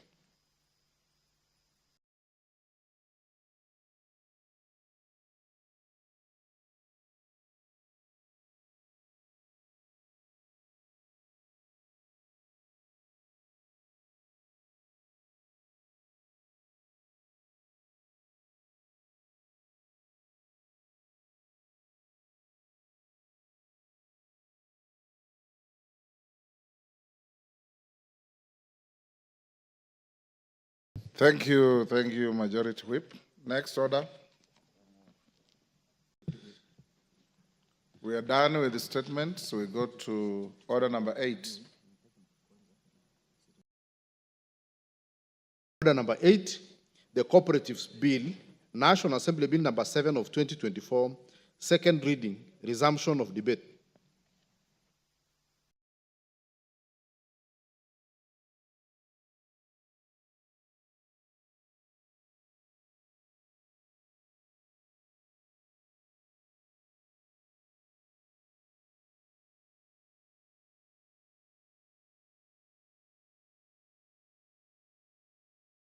Timothy Toroitich. His balance of 6 minutes forfeited. Wilberforce Oundo. Had you spoken to Cooperatives Bill? I had. You had? Yes, yes. Parashina Sakimba.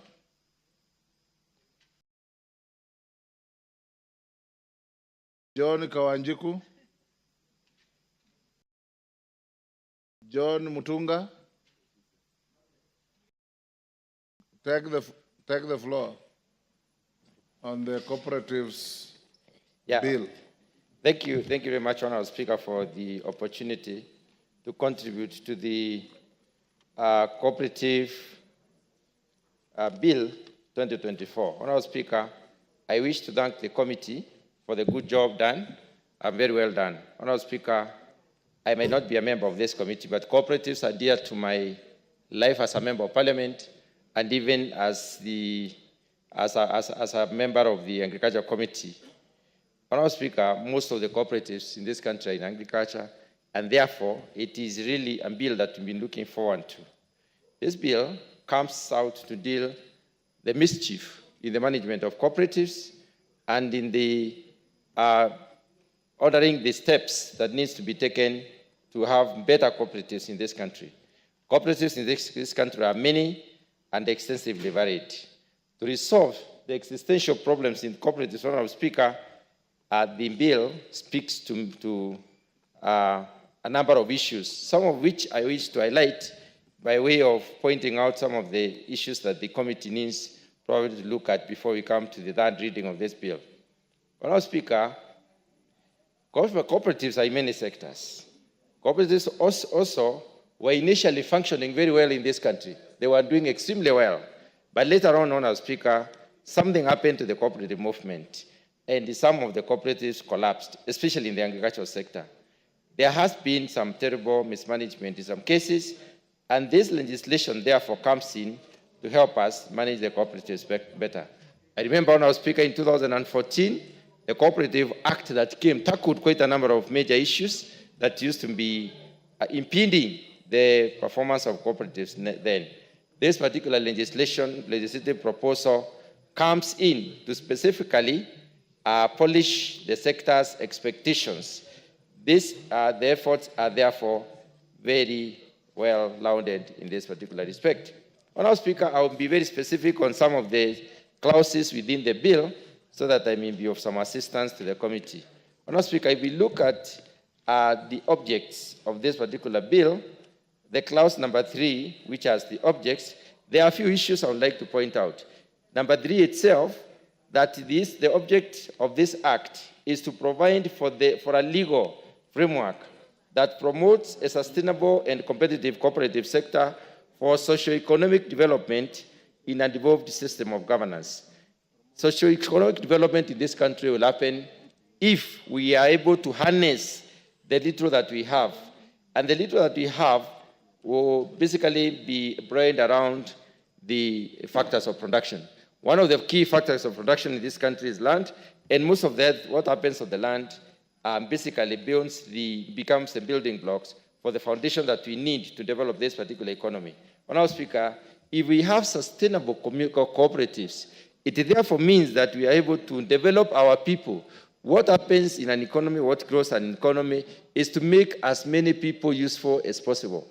The more of useful people in terms of contributing to the economic well-being of our country we have, the better we are as a country, and therefore, the better we will be even in the future. If I look at part 2 of, clause 3, subclause 2, which basically starts without prejudice and goes on, specifically part B, which has specified one of the objects as the uniform norms and standards in the registration, regulation, supervision, and management of the cooperatives.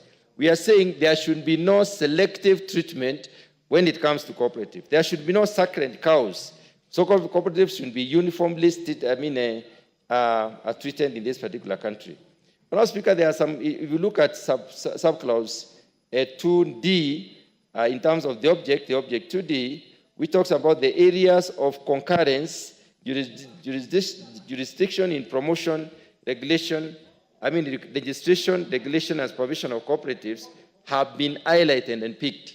These cross-references makes it important to anchor this particular act in the existing legislation so that the cross-referencing is enabled. And therefore, it becomes a better law as probably, that we had before.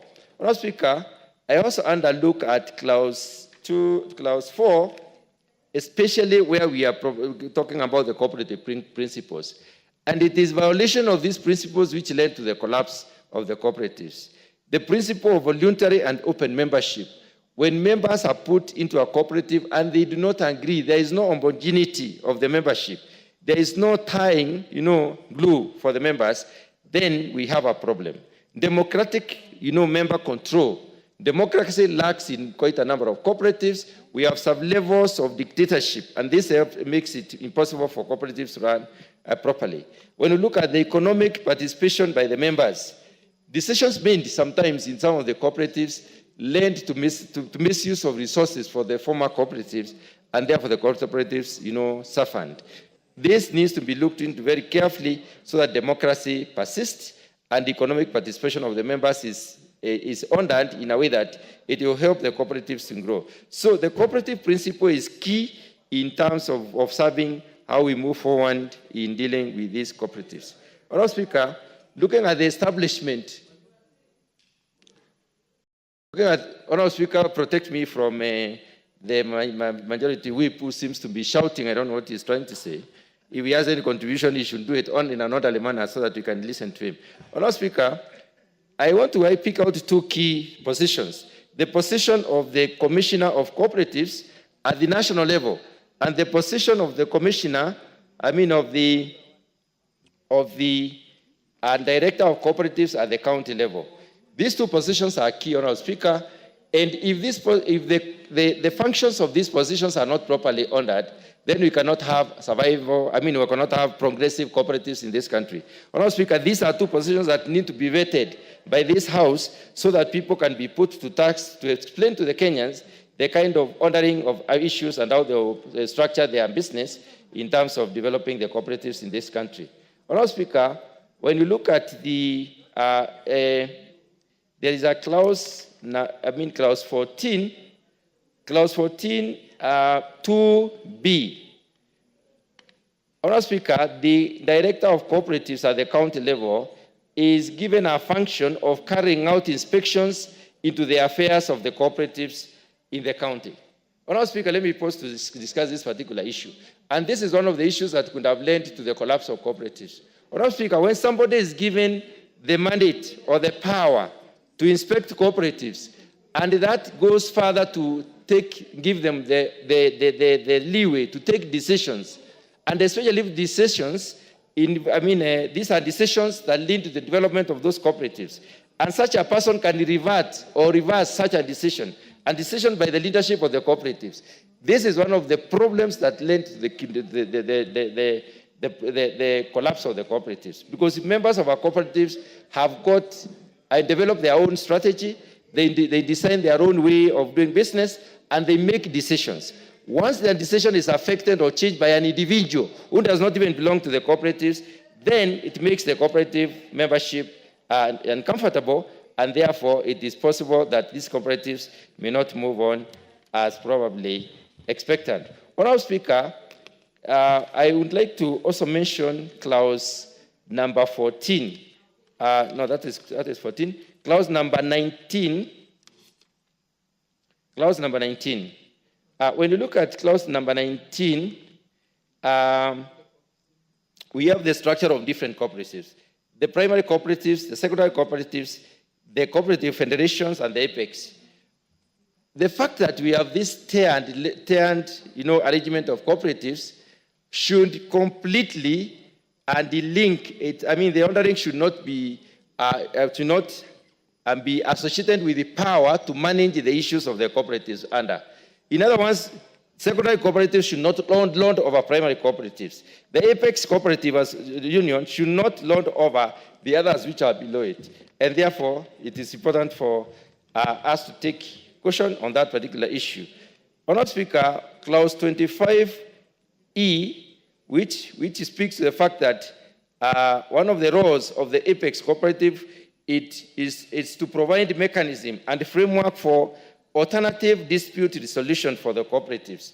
I would like to suggest that, Honourable Speaker, by way of amendment, and probably the committee has looked at this particular issue, dispute resolution should not be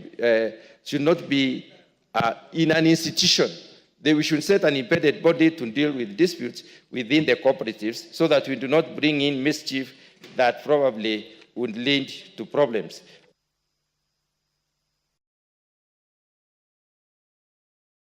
Just give him 1 minute to finish his sentence. Honourable Speaker, the very last one is clause 61. Clause 61 is long and basically talks about the delegation system and the representation. When it comes to sending delegates, Honourable Speaker, we should have the cooperative itself, who is a primary cooperative, being given this opportunity to, in a specific, we should specify how delegates are going to be picked and the power of the delegate as picked. Because when delegates represent an institution in a meeting that is making decisions, they should have the power of the institution, and that particular provision does not seem to say exactly as I've said. Thank you, Honourable Speaker. The Honourable Meli, member for Tinderet. Honourable Kawanjiku, you gave up? Because you had been next. Thank you, Madam Speaker. Madam Speaker, I rise to support this bill. This bill, Madam Speaker, is a very, very important bill for our country, more importantly for the socio-economic development of our nation. Cooperative movement in this country, Madam Speaker, was a very powerful movement in the 60s, 70s, and 80s. And its contribution, to the economy cannot be gainsaid. On that particular issue, Madam Speaker, I just want to say that this bill addresses some of the ills that has affected the cooperative sector for long. In my constituency, Madam Speaker, and my county, the cooperative movement is so huge, especially in the coffee sector, the sugar sector, and even in the milk industry. More importantly, it is in the cooperatives or the cooperators themselves who are able, and the parents and the cooperators of the yesteryears were even able to actually come together and be able to buy farm machinery. Madam Speaker, let me go straight away to the various parts of the bill.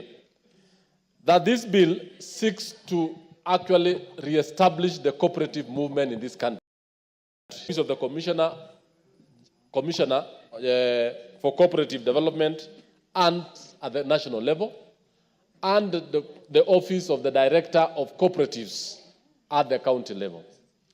It goes on to actually explain what these two offices will do so as to promote the cooperative movement. Mr. Speaker, this is very important because it has also goes further to show the various structures or levels of cooperatives. In this country, we have the primary cooperatives, which are actually the small cooperatives in the rural sector. We have the secondary cooperative societies, the Federation of Cooperatives, and I want to say this. We also have the Apex Cooperatives, and even those which come together and are even engaged in activities that promote the socio-economic development. I want to say one thing, especially on coffee and even the tea sector. Through the well-managed cooperative sector, farmers have been able to even pay fees for their children. They have been even able to pay medical fees, medical bills. They can even further move on and even engage in savings and credit, even those in housing sector. One of the things that this bill tries to address is the issue of registration of cooperatives. That is in part 5. Part 4, which deals with the procedures for registration, amendment of bylaws, and protection of cooperatives and SACCO identity. Madam Speaker, one of the things that is affecting cooperators, and more importantly, even in the SACCO, is the issue of registration, bylaws, and by extension, how the cooperators are going to be protected against scrupulous individuals. The bylaws that have been established in this particular bill are very explicit on the membership, they are very explicit on the registration, and more importantly, on how to guard the sector out of bad practices. Part 4 of the bill, Madam Speaker, provides for the rights and liabilities of members. The provision also includes the qualification for membership, share capital, and transfer of shares. We have a number of cooperative societies in this country that have lost or have actually collapsed due to transfer of shares fraudulently by the leadership of SACCOs. They have also collapsed because the membership is not very clear, because the register of cooperators, because I participate because I'm a member of the cooperative movement, the register of cooperators is not also very clear. In this case, the individuals who are involved in this, especially the leaders of the society, when a SACCO has been registered, the membership has to be kept in a very good register. It has to be kept by the Commissioner of Cooperatives, and the shares of that particular cooperatives cannot be changed anyhow, which has actually led to some members losing what they have because of that particular lack of clause. Madam Speaker, in part 6 of the bill, part 6 of the bill provides for the duties of cooperatives, which include the responsibility to maintain active physical location. Madam Speaker, sometimes we have what we call briefcase cooperatives. They do not have offices, physical addresses.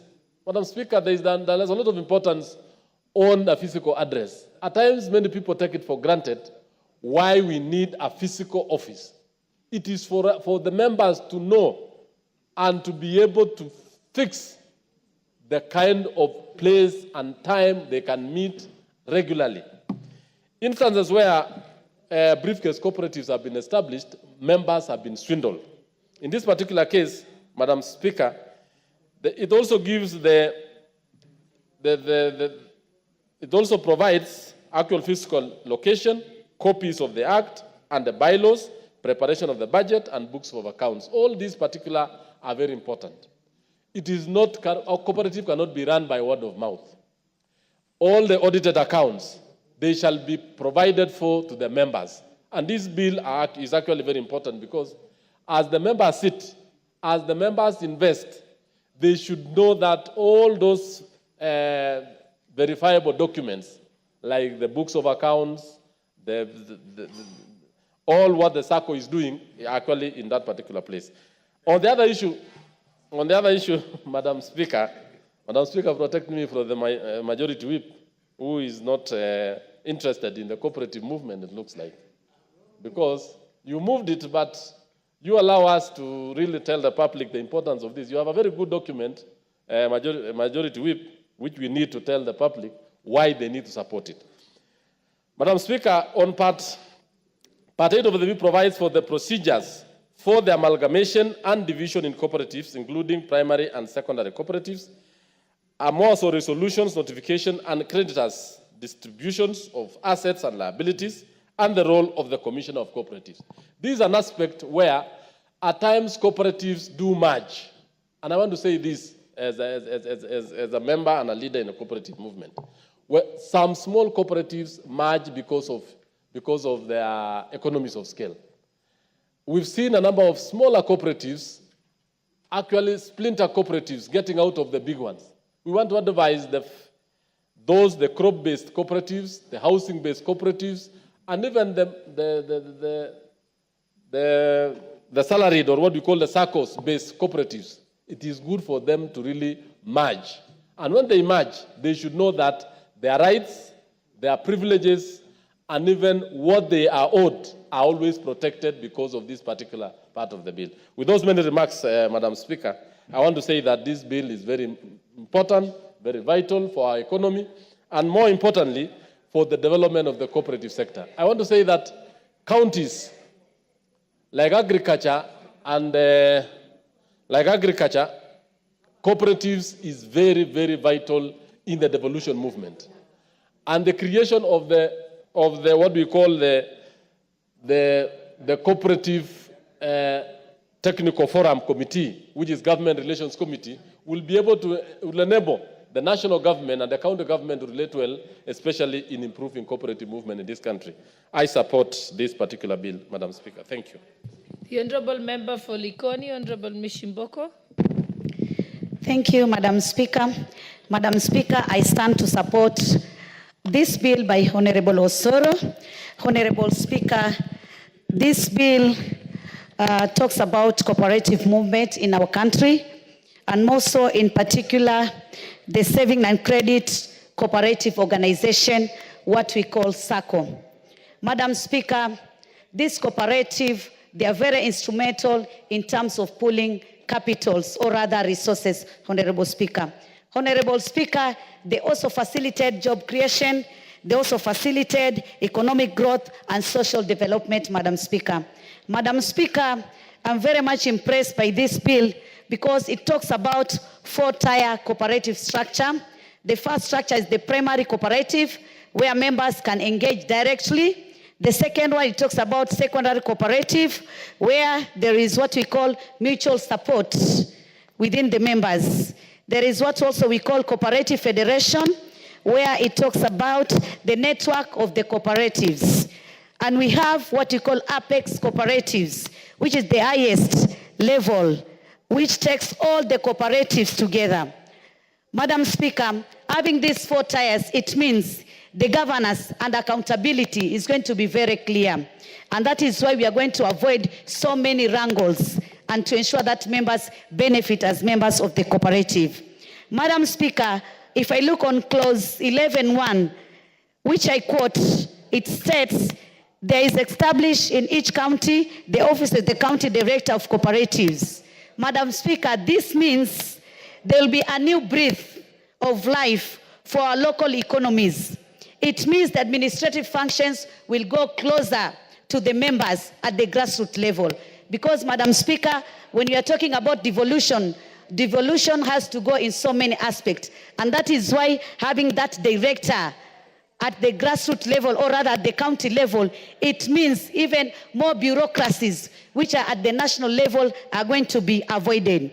Madam Speaker, if I also look on this bill, clause 62(5)(a), and I want to quote, which says, in constituting its board of directors, a cooperative shall ensure that not more than 2/3 of the directors are of the same gender. Madam Speaker, we have been talking every day that this law has to be implemented. And you know, Madam Speaker, in any organization which is well inclusive, all inclusive, that means we have women, we have men, we have the vulnerable groups, we have the marginalized groups, we have those who even maybe the economy is very low, but they are also being included in this organization. Madam Speaker, I think we'll be assisting all Kenyans, and that is why I want to support this. Madam Speaker, you can also remember there have been many fraud, and we need to put some mechanism to ensure Kenyans are being protected. And I've seen in this bill, in clause 41, clause 43, and clause 44, which talks about how to protect members from fraudulent schemes. We have been having so many schemes in this country. And these people, they come, they entice us, they tell us so many good things, that we are going to be rich at a go or what. And so many things. But because of this bill, we are going to have some protection, and that is why I support it. My last will be clause 73(1). We stipulate that if an employee has paid the employer the deduction for the SACCO, and the employer does not pay that deduction to the relevant SACCO, then he's going to be liable to pay that deduction, and also if there is any penalty or any interest, is going to pay that. Honorable Speaker, I've been told that there is no time, we have to go to the Committee of All House, but I had a lot to say because cooperative movements are the ones which have made individual businesses as a country to thrive in terms of growth in our economy. I support. I thank you, Madam Speaker. Thank you. And lastly, we have the Honorable Member for Githunguri, Honorable Gathoni Wamushomba, then we'll close that debate. Thank you very much. I'm honored indeed to participate and to be on record that I have supported this bill because this is what we have been waiting for, Madam Speaker. I am a member of many cooperatives in my society, in my community, in my constituency, because obviously you know that Githunguri is one of the biggest producers of milk in the Republic of Kenya. Actually, we are the people who manage the largest milk cooperative society in Kenya and largely in East Africa. Madam Speaker, if there is anything that has made most of the producer activities in agriculture retrogress, is the mismanagement of producer cooperatives and the death of the sector in that matter. Madam Speaker, there are many cooperatives that owned even many buildings in Nairobi after having made profits in the past. When I was growing up, farmers from Murang'a owned the whole of Kirinyaga Road. Farmers from Kiambu were lending other countries money. I remember the Kiambu municipality used to lend Tanzania money that came from producer cooperatives. But something happened along the way, Madam Speaker. People who retired from civil servants, people who are fired for misconduct in government, went down to those producer cooperatives and bribed their way into the management of cooperative societies. And they laundered and stole the money that were meant to grow the cooperative societies and put those cooperative societies to death. As we speak, Madam Speaker, we had a very large cooperative society that owned Imenti House, for example, and many other houses you see down at River Road, near Kikorok Road. And those cooperative societies today, Madam Speaker, they are indebted. They are supposed to be selling off those assets to cover running costs. I am very excited, Madam Speaker, that finally this bill is bringing back the vibrant spirit of cooperative, the successes that we read in our history. Madam Speaker, I am particularly very happy with part 10 of this bill that is going to restrict and limit the borrowing power of people who are going to be entrusted in running the producer cooperatives. In the past, Mr. Speaker, Madam Speaker, there are people who went ahead, borrowed money on behalf of producer cooperatives, and enlisted the assets of such cooperatives and ran away with the loot, only to leave our farmers and our producers desperate and hopeless. I am excited, Madam Speaker, that the accountability and restrictions of loans and investments that are going to be handled by producer cooperatives are going to be limited, and the power to borrow, the power to invest must be accounted for by the cooperative commissioners. Madam Speaker, as I sit down, I am happy that part 11 of this bill has given out a very good way of how cooperative societies are going to amalgamate. In the past, Mr. Speaker, we have had cooperatives deciding on how they are going to divide the cooperative and bring up another fresh cooperative without the blessings of the majority of the owners and shareholders of cooperatives. I am happy that finally the spirit of cooperative is going to come back. We need to give our farmers the benefit that it is time for them to go back to their farms, produce as much, because there is a new law that is going to protect their sweat and their energy. I am supporting this bill. I can't wait to see it pass. Thank you very much. Thank you, Honorable Wamushomba. Now let's go to the next order.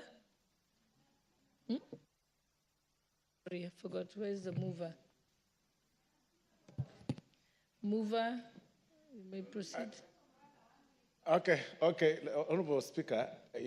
Unless you give her your minute. Yeah, with your indulgence, Honorable Speaker, let me allow the Honorable Sabina to, Honorable Sabina. No, Thank you, Madam Speaker, and I want to... No. Honorable, I've only allowed Honorable Sabina to take some of your time. Then, yes, and then you also do it very briefly, and then we can Madam proceed Speaker, to the next order. Thank you very much, and I want to really thank the mover of this bill. Madam Speaker, I came running because I needed to speak and say I support this bill 100%. Cooperatives, Madam Speaker, originated originally from Murang'a, as Honorable Mushomba has mentioned. By the time cooperative society in Murang'a County, back then in the 60s and 70s, could lend money to the national government. So, Madam Speaker, I am so happy that we are going to manage these cooperatives. I stand here to honor one man, the late Mushiri, who was a cooperative officer, who actually became the president of cooperatives in the entire Africa, and he was from Murang'a County, specifically Maragua constituency, specifically Kamahoha village. So, Madam Speaker, as I support, there's only one element, maybe I don't know where the honorable member can add into this bill. We had cooperatives university. Then it was cooperatives college, which strictly trained students on management of cooperatives. And that's why we are having many loopholes, because we turned all our technical institutes, all our colleges to universities, and we diverged from what we were training before. So the move of the bill, as you move, let's see how we can be able to incorporate the training of cooperators so that even the young people can join cooperatives and help their elderly parents in management. I really thank you even for donation of that 1 minute, and I support. Okay, mover, you may proceed. Thank you very much, Honorable Speaker. Honorable Speaker, I want first to take this opportunity to thank all the honorable members that have contributed to this bill. And Honorable Speaker, to also appreciate the immense support that the honorable members have accorded to this bill, Honorable Speaker. Honorable Speaker, the unison way that this bill has been supported clearly shows that it was really timely. It came in timely. And it really indeed that this is what Kenyans needed at this point in time, especially on matters coming together and putting resources together. Honorable Speaker, as I reply to this bill, I wish to remind the public and even the honorable members that the bill's intent is rooted under Article 186 of the Constitution, and is part of a broader national cooperative policy whose intent, Honorable Speaker, is to harmonize the cooperative governance across the counties and ensuring uniform standards while respecting devolution, Honorable Speaker. Because the act that we had, Honorable Speaker, before in regard to the management of the cooperatives, Honorable Speaker, then did not really consider the devolved units. And that is why it's very important that we harmonize this between the counties and the national government and make it easy, of course, for the management, Honorable Speaker. This also, Honorable Speaker, this bill also addresses the issues of the sectoral challenges that arises from the management, from the governance and financial resilience, which, of course, seeks to improve the cooperative governance by embedding principles of transparency and strong financial oversight, and thereby protecting members' investment. Because we all live in this country, we've seen people coming up, Honorable Speaker, with SACCOs, what they call SACCOs or cooperatives, and they hoodwink the Kenyans whose genuine intent of growing their wealth end up, of course, putting such investments in what they imagine would be positive impacts on growing their wealth. And they end up, of course, having those people steal their funds. And this is really prone in the entire country. This is something that everybody has faced. Some pose as cooperatives, but they end up to be pyramid schemes. We all know of the pyramid schemes that have been in existence in this country, including the DESI and all the others. And you've even seen the men of cloth, Honorable Speaker, forming cooperatives or things that they imagine would be cooperatives, and tell people we want to buy land, we want to buy property. They would do it Kenyans, and then they con them in, while carrying the Bible, billions and billions of money, Honorable Speaker. And then I don't know where their words of you'll go to heaven without anything.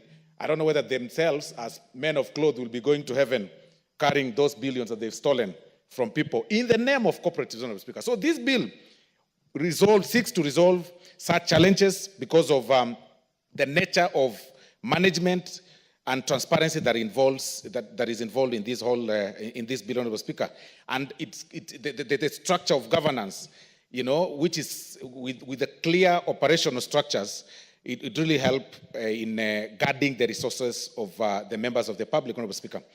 And finally, Honorable Speaker, the involvement of the public in this bill was very vital, because the committee went, and even the involvement of the secretariat, our secretariat that went back to the villages to listen to the common man, Honorable Speaker, to listen to them.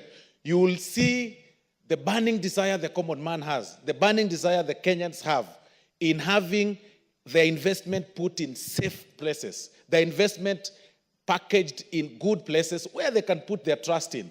Because nowadays, Honorable Speaker, it becomes very difficult to understand, to differentiate between the genuine places for investment and the fake ones. And from the public participation, Honorable Speaker, that was conducted, what came out clearly is that Kenyans want to be sure. Kenyans want to be sure that indeed the cooperatives law has been clearly streamlined to make sure that their money, Honorable Speaker, is safe and secure, Honorable Speaker.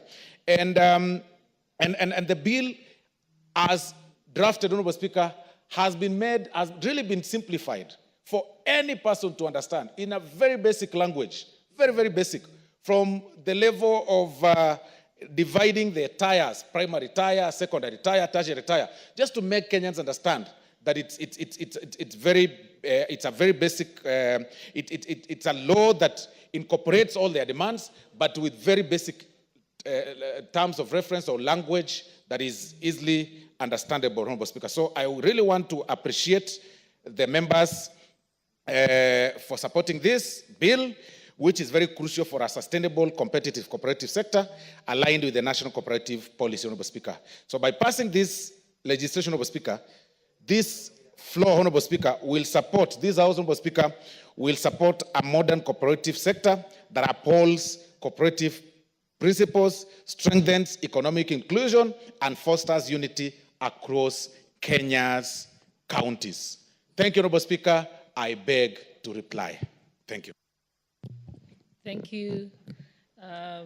We shall put the question at a later date. Now we can move to the next order. Order number 9, Committee of the Whole House.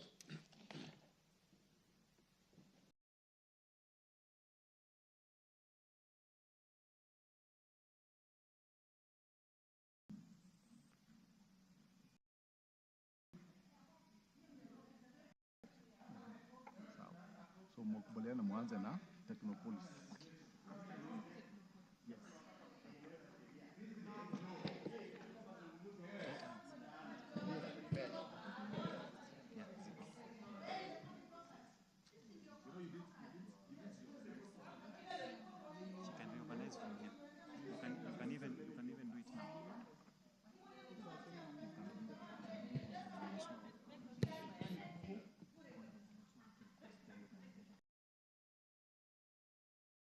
Order, members.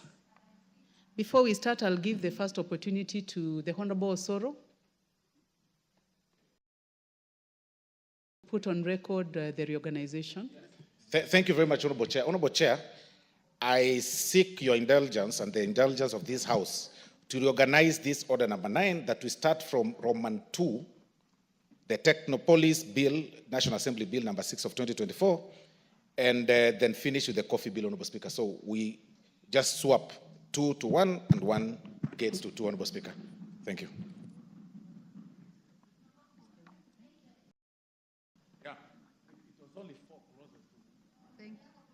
Thank you, Majority Whip. Honorable members, we are in the Committee of the Whole House, and we are starting with the Technopolis Bill, National Assembly Bill number 6 of 2024. Clauses 3 and 4. I propose the question that clause 3 and 4 be part of the bill. Would there be no amendment? I now put the question that clause 3 and 4 be part of the bill. Will as many as have that opinion say aye? Aye. Will as many as have contrary opinion say nay? The ayes have it. Clause 5. I put the question that clause 5 be part of the bill. Chairman? Call that again. The lead of the whip had distracted me. Madam Chair, kindly call that again. Clause 5, Chairman. Madam Chair, I wish to move that clause 5 be amended as it's appearing on the order paper. And the justification for it is that this amendment now will be aligning with the objective of the bill to position a Technopolis as a premier destination for the technology-driven business, research institutions, and innovation ecosystems, and support development of Kenya's knowledge-based economy. And further, the other terms have been amended to ensure that the technical definitions like high technology and Technopolis is to ensure that the technical definitions are closely aligned with the common usage of the ICT sector and the best practices, Madam Chair. Thank you, Chair. I now propose the question that Clause 5 be amended as proposed by the Chair. Honorable Wilberforce Oundo, member for Funyula? No interest in that. I now put the question that Clause 5 be amended as proposed by the Chair. Will as many as have that opinion say aye? Aye. Will as many as have a contrary opinion say nay? The ayes have it. I now put the question that Clause 5 as amended be part of the bill. Will as many as have that opinion say aye? Aye. Will as many as have a contrary opinion say nay? The ayes have it. Clause 6. I propose the question that Clause 6 be part of the bill. Chairman? Madam Chair, I propose that Clause 6 be amended as appears on the order paper. And Madam Chair, we are doing this because the bill provides for bylaws and guidelines, and this amendment is to delete the word bylaws. The two words as appear in the bill already imputed in the broader term of administrative guidelines, and the amendment seeks to remove the repetition, Madam Chair. Thank you, Chairman. I now put the question that Clause 6 I now propose the question that Clause 6 be amended as proposed by the Chairman. Any interest in this? I now put the question that Clause 6 be amended as proposed by the Chair. Will as many as of that opinion say aye? Aye. Will as many as of a contrary opinion say nay? The ayes have it. I now put the question that Clause 6 as amended be part of the bill. Will as many as of that opinion say aye? Aye. Will as many as of a contrary opinion say nay? The ayes have it. Clause 7. I propose the question that Clause 7 be part of the bill. Chair, the Honorable Dr. Ojambo Oundo. Honorable Chair, I propose that Clause 7 be amended as indicated in the order paper, and the principal aim of the amendment is on 1E, that after the word appearing Cabinet Secretary, we include through a competitive recruitment process to allow the process to be open and not just basically amount to cherry picking or for the Cabinet Secretary to pick members of their own choice. And I can say, Honorable Chair, again, the same is addressed by the new subclause 6. So I just wondered if the Chair would agree, we just buttress it and make the process to be more competitive, so that you see, the Cabinet Secretary does not just pick anybody feels like, but there must be a competitive process. This is ICT, and it will be less costly because you can use the website, you can do what members apply. So to be a semblance of a competitive recruitment process for the members where the Cabinet Secretary is allowed to appoint in the Board of Directors. Thank you, Honorable Chair. I propose the question that Clause 6 be amended, Clause 7 be amended as proposed by the Honorable Oundo. Chair? Honorable Chair, I have additional amendments that I would want to do to Clause 7, and it is as they appear on the order paper. And the justification is because this is an emerging technologies space. Honorable Chair, we will first of all exhaust the amendment by the Honorable Ojambo Oundo. We would like to have your views on the amendment. Do you agree? Are you in support? Madam Chair, we are in support with the amendments presented by Dr. Oundo. Kindly. The Honorable Mishimboko, Commissioner. Yeah, thank you, Madam Speaker. Madam Speaker, I also want to support what Honorable Oundo has made in terms of amendment, because apart from being competitive, it will also ensure accountability and transparency. I support.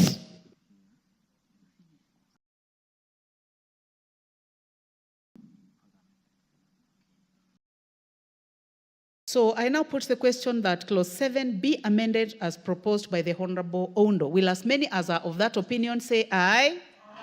Will as many as have a contrary opinion say nay? The ayes have it. Now I can give an opportunity to the chair. Honorable KJ. Madam Chair, I want to propose that clause 7 be amended as is appearing on the order paper. And the justification for this, Madam Chair, is that we all understand that Technopolises in themselves are going to be superintending over emerging technologies. And as such, a requirement for such extensive work experience in leadership and management might block out very good young and youthful talent. The amendment further seeks to provide certainty on the need for diversity on the composition of board members. Madam Chair, I move. Thank you. I now propose the question that clause 7 be amended as proposed by the Honorable Chairman, the Honorable KJ. Yes, the Honorable Ondo? Thank you, Honorable Chair. I truly want to lend my support to the amendments because this is a realm of the young people. We, the old hog, should remain analog and mind our business in analog. Further, Honorable Speaker, when you look at the new number 6 and 7, it really now takes care of all spheres of this society. I support, Chair. Thank you. I now put the question that clause 7 be further amended as proposed by the Honorable KJ. Will as many as are of that opinion say aye? Will as many as have a contrary opinion say nay? The ayes have it. I now put the question that clause 7 as amended be part of the bill. Will as many as have that opinion say aye? Will as many as have a contrary opinion say nay? The ayes have it. Clause 8. I propose the question that clause 8 be part of the bill. Chair? Madam Chair, it is my proposal that we amend clause 8 as is appearing on the order paper. And the justification for this, Madam Chair, is that this bill, as proposed, had omitted to provide for the criteria for the vacation from office of the chairperson of the board, and the amendment seeks to provide a remedy for that same. Madam Chair, I move. Thank you. I propose the question that clause 8 be amended as proposed by the chair. Honorable Mishi, is your interest in this? I just want to support because it is in order. We need to have criteria. We cannot just do things haphazardly. We need to have some rules and regulation. So it is okay. I support. Thank you. I now put the question that clause 8 be amended as proposed by the chair. Will as many as have that opinion say aye? Will as many as have a contrary opinion say nay? The ayes have it. I now put the question that clause 8 be as amended be part of the bill. Will as many as have that opinion say aye? Will as many as have a contrary opinion say nay? The ayes have it. Clauses 9, 10, 11, 12, 13, 14, 15, 16, and 17. I propose the question that clause 9, 10, 11, 12, 13, 14, 15, and 16 be part of the bill. There being now amendment, I now put the question that clauses 9, 10, 11, 12, 13, 14, 15, 16 be part of the bill. Will as many as have that opinion say aye? Will as many as have a contrary opinion say nay? The ayes have it. Clause 17. I propose the question that clause 17 be part of the bill. Chairman. Madam Chair, I propose that this clause 17 be amended the way it appears on the order paper. And the justification for this, Madam Chair, is that the bill is amended to provide an additional feature of technopolises to incorporate not just national, but also global challenges that may appear. And I want to give a little credit to the member, Farah, who is also sitting in the Presidium, for noting that technopolises exist as Technopolis, if it is one, and technopoli and technopolises in majority. Thank you very much, Madam Chair. Honorable Farah Maalim. Honorable Maalim. Honorable Maalim. I concur and I support the chair in this amendment. Thank you. I now propose the question that clause 17 be amended as proposed by the chair. Honorable Undo. Chair, I support, the jargons being used are so high sounding, they are scary. Please come back down to where we are. but I support. I put the question. I now put the question that clause 17 be amended as proposed by the chair. Will as many as have that opinion say aye? Will as many as have a contrary opinion say nay? The ayes have it. I now put the question that clause 17 as amended be part of the bill. Will as many as have that opinion say aye? Will as many as have a contrary opinion say nay? The ayes have it. Clauses 18, 19, 20, 21, 22, and 23. I propose the question that clauses 18, 19, 20, 21, 22, and 23 be part of the bill, and there be no amendment. I now put the question. On 21. Honorable Chair, that will come later. I now put the question that clauses 18, 19, 20, 21, 22, and 23 be part of the bill. Will as many as have that opinion say aye? Will as many as have a contrary opinion say nay? The ayes have it. Clause 24. I propose the question that clause 24 be part of the bill. Chair? Madam Chair, my proposal is that clause 24 be amended as it is appearing on the order paper. And this is so that the proposed subclause is provided for to enhance the substantive and procedure of due process that seeks to require the authority to notify an applicant of any refusal to issue a permit. Madam Chair, I move. Thank you, Chair. I propose the question that clause 24 be amended as proposed by the chairman. I now put the question that clause 24 be amended as proposed by the chair. Will as many as have that opinion say aye? Will as many as have a contrary opinion say nay? The ayes have it. I now put the question that clause 24 as amended be part of the bill. Will as many as have that opinion say aye? Will as many as have a contrary opinion say nay? The ayes have it. Clauses 25, 26, 27, 28, 29, 30, 31, 32, and 33. I propose the question that clause 25, 26, 27, 28, 29, 30, 31, 32, and 33 be part of the bill. There be no amendments. I now put the question that clauses 25, 26, 27, 28, 29, 30, 31, 32, 33 be part of the bill. Will as many as have that opinion say aye? Will as many as have a contrary opinion say nay? The ayes have it. Clause 34. I propose the question that clause 34 be part of the bill. Chair? Honorable KJ. Madam Chair, I move that clause 34 be amended as is appearing on the order paper. And Madam Chair, the undue flexibility that had been given earlier to the authority may be subject to abuse because paragraph E, as had been drafted in the bill, was giving authority the power to set out such further information as the authority may consider necessary. And we thought this could be subject to abuse. So we are amending it as appearing on the order paper, Madam Chair. I move. Thank you, Chair. I propose the question that clause 34 be amended as proposed by the chair. I now put the question that clause 34 be amended as proposed by the chair. Will as many as have that opinion say aye? Will as many as have a contrary opinion say nay? The ayes have it. I now put the question that clause 34 as amended be part of the bill. Will as many as have that opinion say aye? Will as many as have a contrary opinion say nay? The ayes have it. Clause 35. I propose the question that clause 35 be part of the bill. Chairman?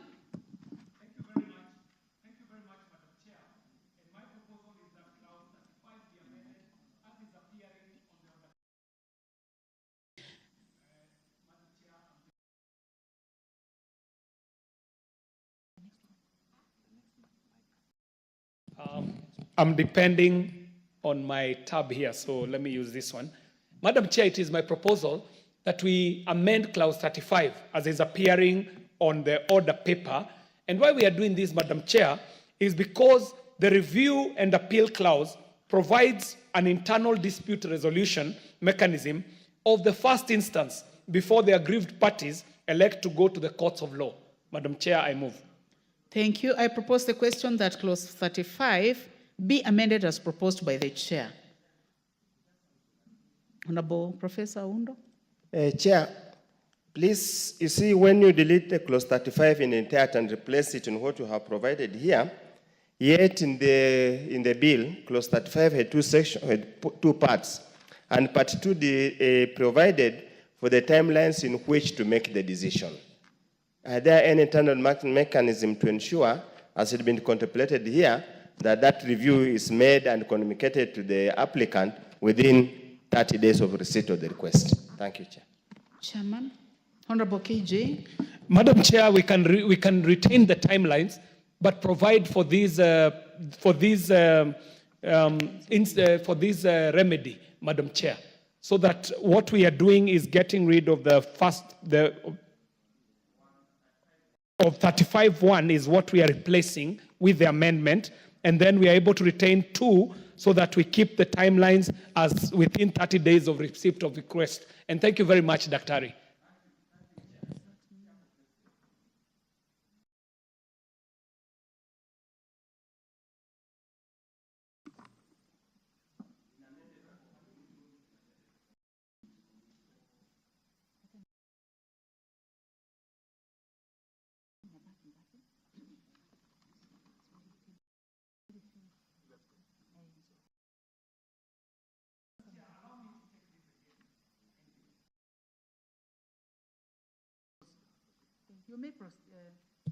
Madam Chair, allow me to take this again. You may proceed. With the fine rereading, and I would want to ask Professor Oundo to work with me here, the provisions that we are giving is for an internal mechanism of dispute resolution that will in itself take care of the timelines, Dr. Oundo. So kindly let's delete 35 and replace it with the amendment as appears on the order paper. Now I now put the question that clause 35 be amended as proposed by the chair. Will as many as are of that opinion say aye? Will as many as have a contrary opinion say nay? The ayes have it. I now put the question that clause 35 as amended be part of the bill. Will as many as have that opinion say aye? Will as many as have a contrary opinion say nay? The ayes have it. Clauses 36 and 37. I propose the question that clause 36 and 37 be part of the bill, and there be no amendment. I now put the question that clause 36 and 37 be part of the bill. Will as many as have that opinion say aye? Will as many as have a contrary opinion say nay? The ayes have it. Clause 38. I propose the question that clause 38 be part of the bill. Chairman. Madam Chair, it is my proposal that clause 38 be amended as it is appearing on the order paper. This proposed amendment provides a useful sanction in restricting an activity as an enforcement measure for violation, which may have been inadvertently omitted in the bill. Madam Chair, I do move. Thank you, Chair. I propose the question that clause 38 be amended as proposed by the chair. I now put the question that clause 8 be amended as proposed by the chair. Will as many as have that opinion say aye? Will as many as have a contrary opinion say nay? The ayes have it. I now put the question that clause 38 as amended be part of the bill. Will as many as have that opinion say aye? Will as many as have a contrary opinion say nay? The ayes have it. The next one.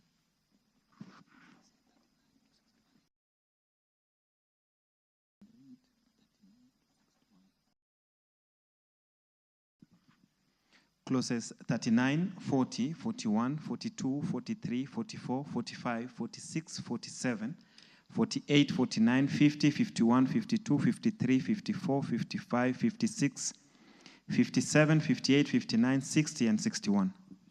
Thank you. I propose the question that clauses 39 to 61 be part of the bill. And there be no amendment, I now put the question that clauses 39 to 61 be part of the bill. Will as many as have that opinion say aye? Will as many as have a contrary opinion say nay? The ayes have it. Clause 62. I propose the question that clause 62 be part of the bill. Chairman? Madam Chair, allow me to move that clause 62 be amended as it appearing on the order paper. And the proposed amendment is seeking to clarify that the subclauses 1 and 2 are distinct and severable in terms of providing for the incentives that extend to the Technopolis. I move, Madam Chair. Thank you, Chair. I propose the question that clause 2 be amended as proposed by the chairman. Honorable Wilberforce Oundo. Honorable Silvana Sosoro. Honorable Mishimboko, Commissioner.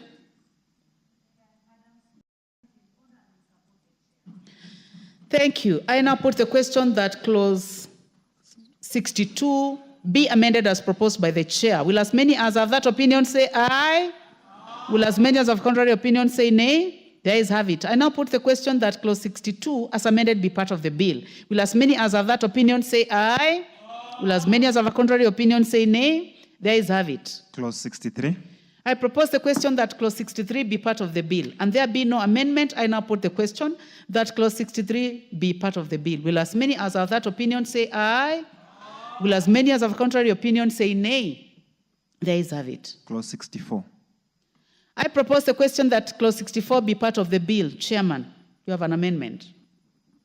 Madam Chair, I'm seeking to delete clause 64. And the reason why I'm seeking to delete clause 64 is that we find it unnecessary.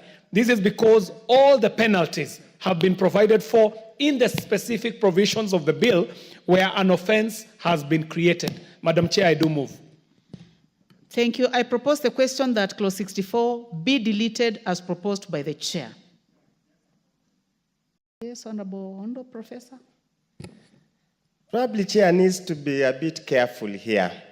As much as you are very thorough and detailed in legislation, there will be an offense that will be forgotten, will be an offense that will be provided for any part of the bill that no specific fine or sanction is provided for, and that's why it's normally a general practice to put there a general penalty clause to cover any eventualities or any unknowns. I just beg we rethink about it so that we do not have a situation where we pick something has happened and we have no recourse. Thank you, Chair.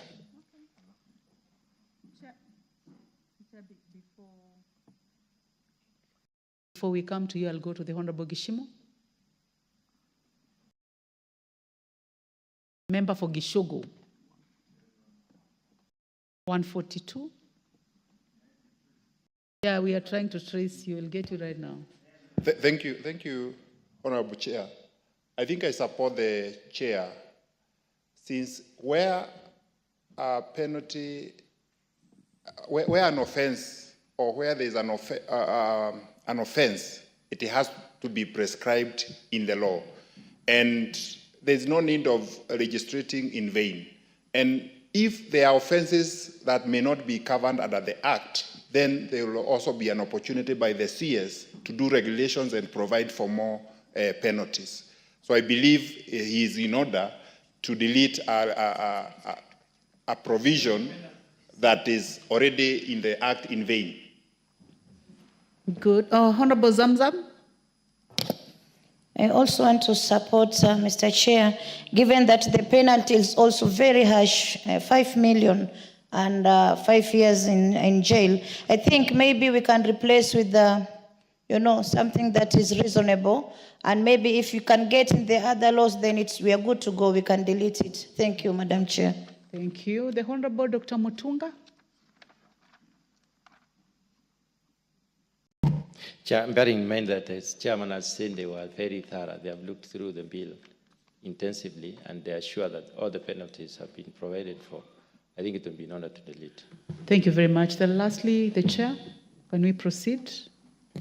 Madam Chair, we did take time. We burnt the midnight oil to give provisions for offenses that may occur. And in fact, the justification for the deletion of this is that, Madam Chair, a general penalty opens it up for so many opportunities for abuse.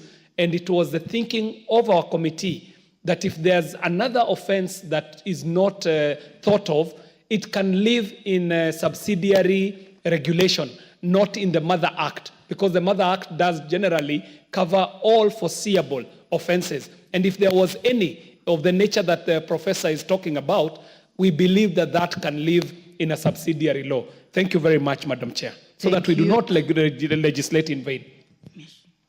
The Honorable Mishimboko. Yeah, Madam Chair, I was also with the opinion of what Honorable Undo has just said, because I've seen that although the penalties have been shown according to the specific provincial, but to me, Article 64 is like it's emphasizing on the penalty. So I don't know whether maybe we can do some arbitration between Honorable Chairman and Honorable Oundo so that we we are at the middle to ensure that at least that emphasis in clause 64 is not just trashed, because I think it's also giving more sense on it, on that issue. I wanted now to to just put the question. So now then I give a chance to the Honorable Meli, who has not said anything on this bill. Chair, I want to agree with the chair ICT, because if you look at what is providing, if we are going to retain clause 64, it will be an overlap. And the specifications of the penalties have been actually provided for. So actually, Madam Speaker, I think the chair and the committee are right, and therefore we need to delete that clause. Thank you. Yes, so yes, but after the Honorable Millie Othiambo, you will be the last, Honorable Chairman. Thank you, Chair. Chair, I think if the committee has actually gone through and made provision for every single offense, then it is okay if you don't give an umbrella one. But that therefore means that you have actually gone through and you are sure that there is no offense that is provided, because you cannot also provide for an offense that is not in the bill. So I think I would support the chair on this. Thank you. The Honorable Farah Maalim. Chair, I also want to support the chair in this. This is too far-reaching, too open to abuse, and it's not something that you can just do it in the manner we have done right now in a generality and say any person who commits an offense. And basically, it can always be covered under the subsidiary law, which is going to be more exhaustive in my opinion. Thank you very much. Chair, after all that support, do you still want to make a comment, or I go ahead and put the question? Yes. Allow me so that we can carry the members along. It is actually for the reason that has been mentioned by the Honorable Zamzam and Honorable Mishimboko. You can see the general penalty was providing for a very steep penalty. And that what is unforeseeable could be something so trivial. And that is why, Madam Chair, if there was anything unforeseeable, I believe it can live in the subsidiary laws like the regulations, Madam Chair. I thank you and I move. Thank you. I now put... We clear in our own Honorable minds. Maalim. Yes, just so that we, because of the gravity of this kind of a matter and the consequences that are very, very severe, it's important that we give it as exhaustive engagement as possible. But already it says obstructs authority and says commits an offense shall be liable for. You've already prescribed what do you call a penalty for that, and then you come in a very general one and says anybody who commits under this act. I think we should get away with it and just allow how the chairman has done the amendment on this one. We are going in a very dangerous direction. Let's delete it. Delete it. I will go ahead and delete the whole of segment. Honorable members, I now put the question that clause 64 be deleted as proposed by the chair. Be deleted as proposed by the chair. Will as many as have that opinion say aye? Aye. Will as many as have a contrary opinion say nay? The ayes have it. Clauses 65, 66, and 67. I propose the question that clause 65, 66, and 67 be part of the bill. There be no amendment. I now put the question that clause 65, 66, and 67 be part of the bill. Will as many as have that opinion say aye? Will as many as have a contrary opinion say nay? The ayes have it. New clauses, new clause 21A.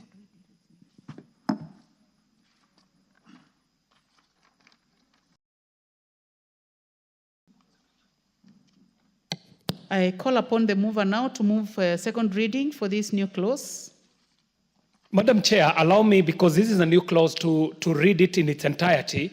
I am proposing that the bill may be amended by inserting the following new clause immediately after clause 21, and this is a clause on the Museum of Science and Technology in a Technopolis.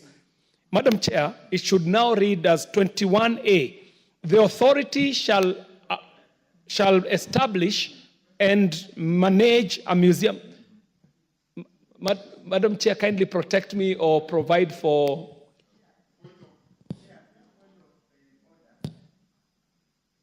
Point of order, Chair. On the matter of the new clause? Yes, just procedural matter. Okay. It's not really necessary for him to read the entire bill, because if we did that, then, Honorable Chair, we'll never finish legislation process. We are capable of reading, just mentioned as prescribed in the order paper. You will paraphrase. What is out of order, Honorable Minority Whip? Honorable Millie Odhiambo. Thank you, Chair. For me, it's two issues. One which is procedural, that when it's moving, it should actually first just indicate that I move that it be read a second time. Before then he explains. But secondly, even though it's a bit preemptive, I think because you want to set up a museum, I think the House has spoken to this issue, because that makes it a money bill. And I don't know if we are allowed to do that at this stage. Chair, maybe you can advise us on that.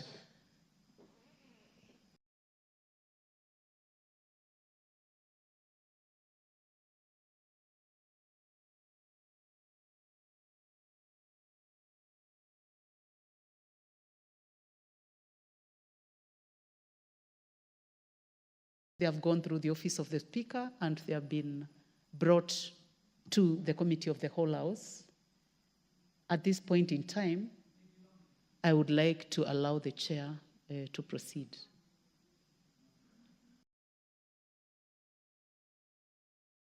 Madam Chair, the amendment here is to bring in this. And Madam Chair, I do propose that the bill be amended by inserting the new clause immediately after clause 21 as it is appearing on the order paper, Madam Chair. Okay. I now propose the question that new clause 21A be now read a second time. Any interest in this? Honorable Oundo? Honorable? Chair, I sincerely and heartily support, even though Minority Whip has raised a constitutional issue that rests somewhere else, but I sincerely support. And as I support, Honorable Speaker, I remember I was taken to a tour of Houston Space Museum in Texas, somewhere in the US, and I was mesmerized, truly mesmerized. And I just hope, it took me to science. But I would really see the way it is said, Honorable Chair, is at the discretion of the authority. The authority may.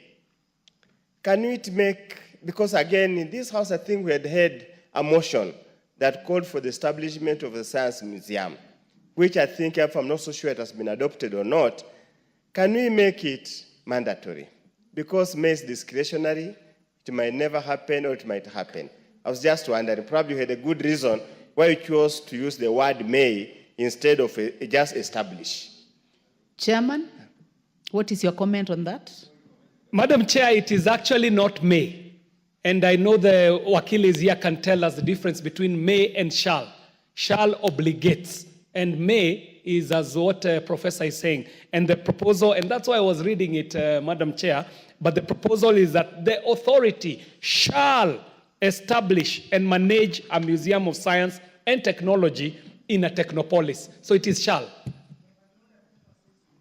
We need to confirm whether that is the position.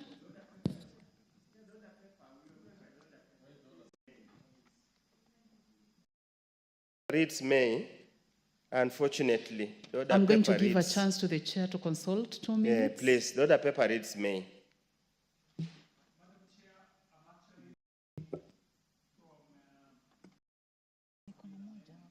Is actually shall. So I wish it would reflect on the order paper as it is on the substantive one. It is. Huh? So then I'll give you time for that to be corrected. 2 minutes. Okay, let me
You may proceed, Chairman. Madam Chair, I thank you for the magnanimity, and thank you very much, members. And what I will do, Madam Chair, for us to be able to have a tidy process, allow me to move it as further amended, so that it reads that the authority shall establish and manage a museum of science and technology in a Technopolis. And in that way, it even covers what the Honorable Professor Undo is saying. Madam Chair, I propose to move as further amended.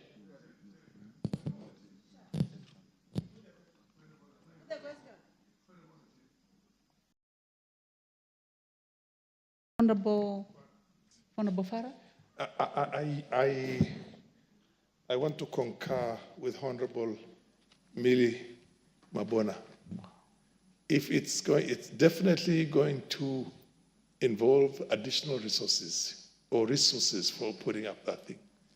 And I think it's easy for anybody who is a busybody to contest that. And in any case, the shall itself on matters of developmental, which is a progressive thing, even if you put it shall, then determine when will that shall be. Is it immediately established, or 2 years down the line, or 3 years down the line? And I think, in my opinion, we have to amend it a bit further. If you want to retain the shall, then you have to say at the, you put certain appropriation, a certain appropriate. You must be conscious of the fact that those resources cannot be available instantaneously. And if you put it shall, so if you leave it to May, then of course it's there. You can put it in the programs and also in the development plan for this Technopolis or polis. It is a money bill, but this is an additional. Noted. I think you have made your point. Honorable members, I would like to appreciate that it takes a process for the bill to get where we are. And honorable members, I would like to take note of what the chair of the committee has said, and I'll go ahead and put the question. Honorable members, I put the question that clause 21 be amended as proposed be further amended as proposed by the chair. Will as many as have that opinion say aye? Will as many as have a contrary opinion say nay? There is have it. I now propose the question that clause 21A be part of the bill. Will as many as have that opinion say aye? Will as many as have a contrary opinion say nay? There is have it. New clause 68. I now call upon the chair to move the second reading. Madam Chair, I move that clause 68 now appear as further amended. Madam Chair, I do move. 68, right? Madam Chair, the second reading. Yes, I do move that clause 68 be amended as appear in the bill. Be read a second time, Chair. Madam Chair, I do move that clause 68 be read a second time. I propose the question that new clause 68 be now read a second time. Will as many as have that opinion say aye? Will as many as have a contrary opinion say nay?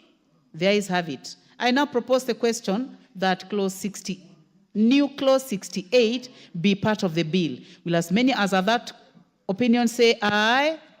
Will as many as have a contrary opinion say nay? There is have it. Schedules, first and second schedule.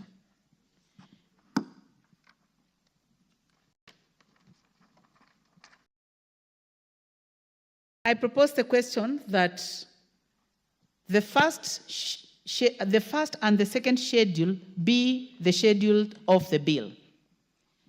Will as many as have that opinion say aye? Will as many as have a contrary opinion say nay? There is have it. I now put the question that first and second schedule be the schedule of the bill. Will as many as have that opinion say aye? Will as many as have a contrary opinion say nay? The ayes have it. Clause 2. I propose the question that clause 2 be part of the bill. Chairman, you have an amendment. Madam Chair, I'm moving to amend clause 2 as is appearing on the order paper. And why we are doing this, Madam Chair, is because the Technopolis bill will also be establishing a science museum, and therefore it is important to define the term museum. The amendment seeks to provide for the establishment of a science museum in a Technopolis, and the science museum will serve as a hub and an interactive space where Kenyans can appreciate the advancements in science and technology. The museum will also provide an avenue for recognizing the role of science and indigenous technologies, Madam Chair, and Kenya's contribution, and indeed Africa's contribution to the development of science, technology, and innovation. Madam Chair, I do move. Thank you. I propose the question that clause 2 be amended as proposed by the chair. Honorable Wilberforce Oundo. Chair, I'm not so sure the definition of Technopolis, especially the last part that says and includes the Konza Technopolis. I thought Konza Technopolis, just like any Technopolis, would apply to be registered as Technopolis. Why are you, from the very first instance, safeguarding or protecting it in the Act? Would you just leave it? And I hear very tough words here, sophisticated, cutting edge. Good. Chairman? Madam Chair, there is very good reason why we are doing this. Is because while this bill seeks to set up many more technopolises around the country, Konza Technopolis already exists, and it also exists under the Konza Technopolis Development Authority, which we are retiring with this bill, so that Konza Technopolis does not hang nowhere. It is why the Konza Technopolis is singled out and mentioned in this instance. Thank you very much, Madam Chair. So, honorable members, I proceed to put the question. I now put the question that clause 2 be amended as proposed by the chair. Will as many as have that opinion say aye? Aye. Will as many as have a contrary opinion say nay? The ayes have it. I now put the question that clause 2 as amended be part of the bill. Will as many as are of that opinion say aye?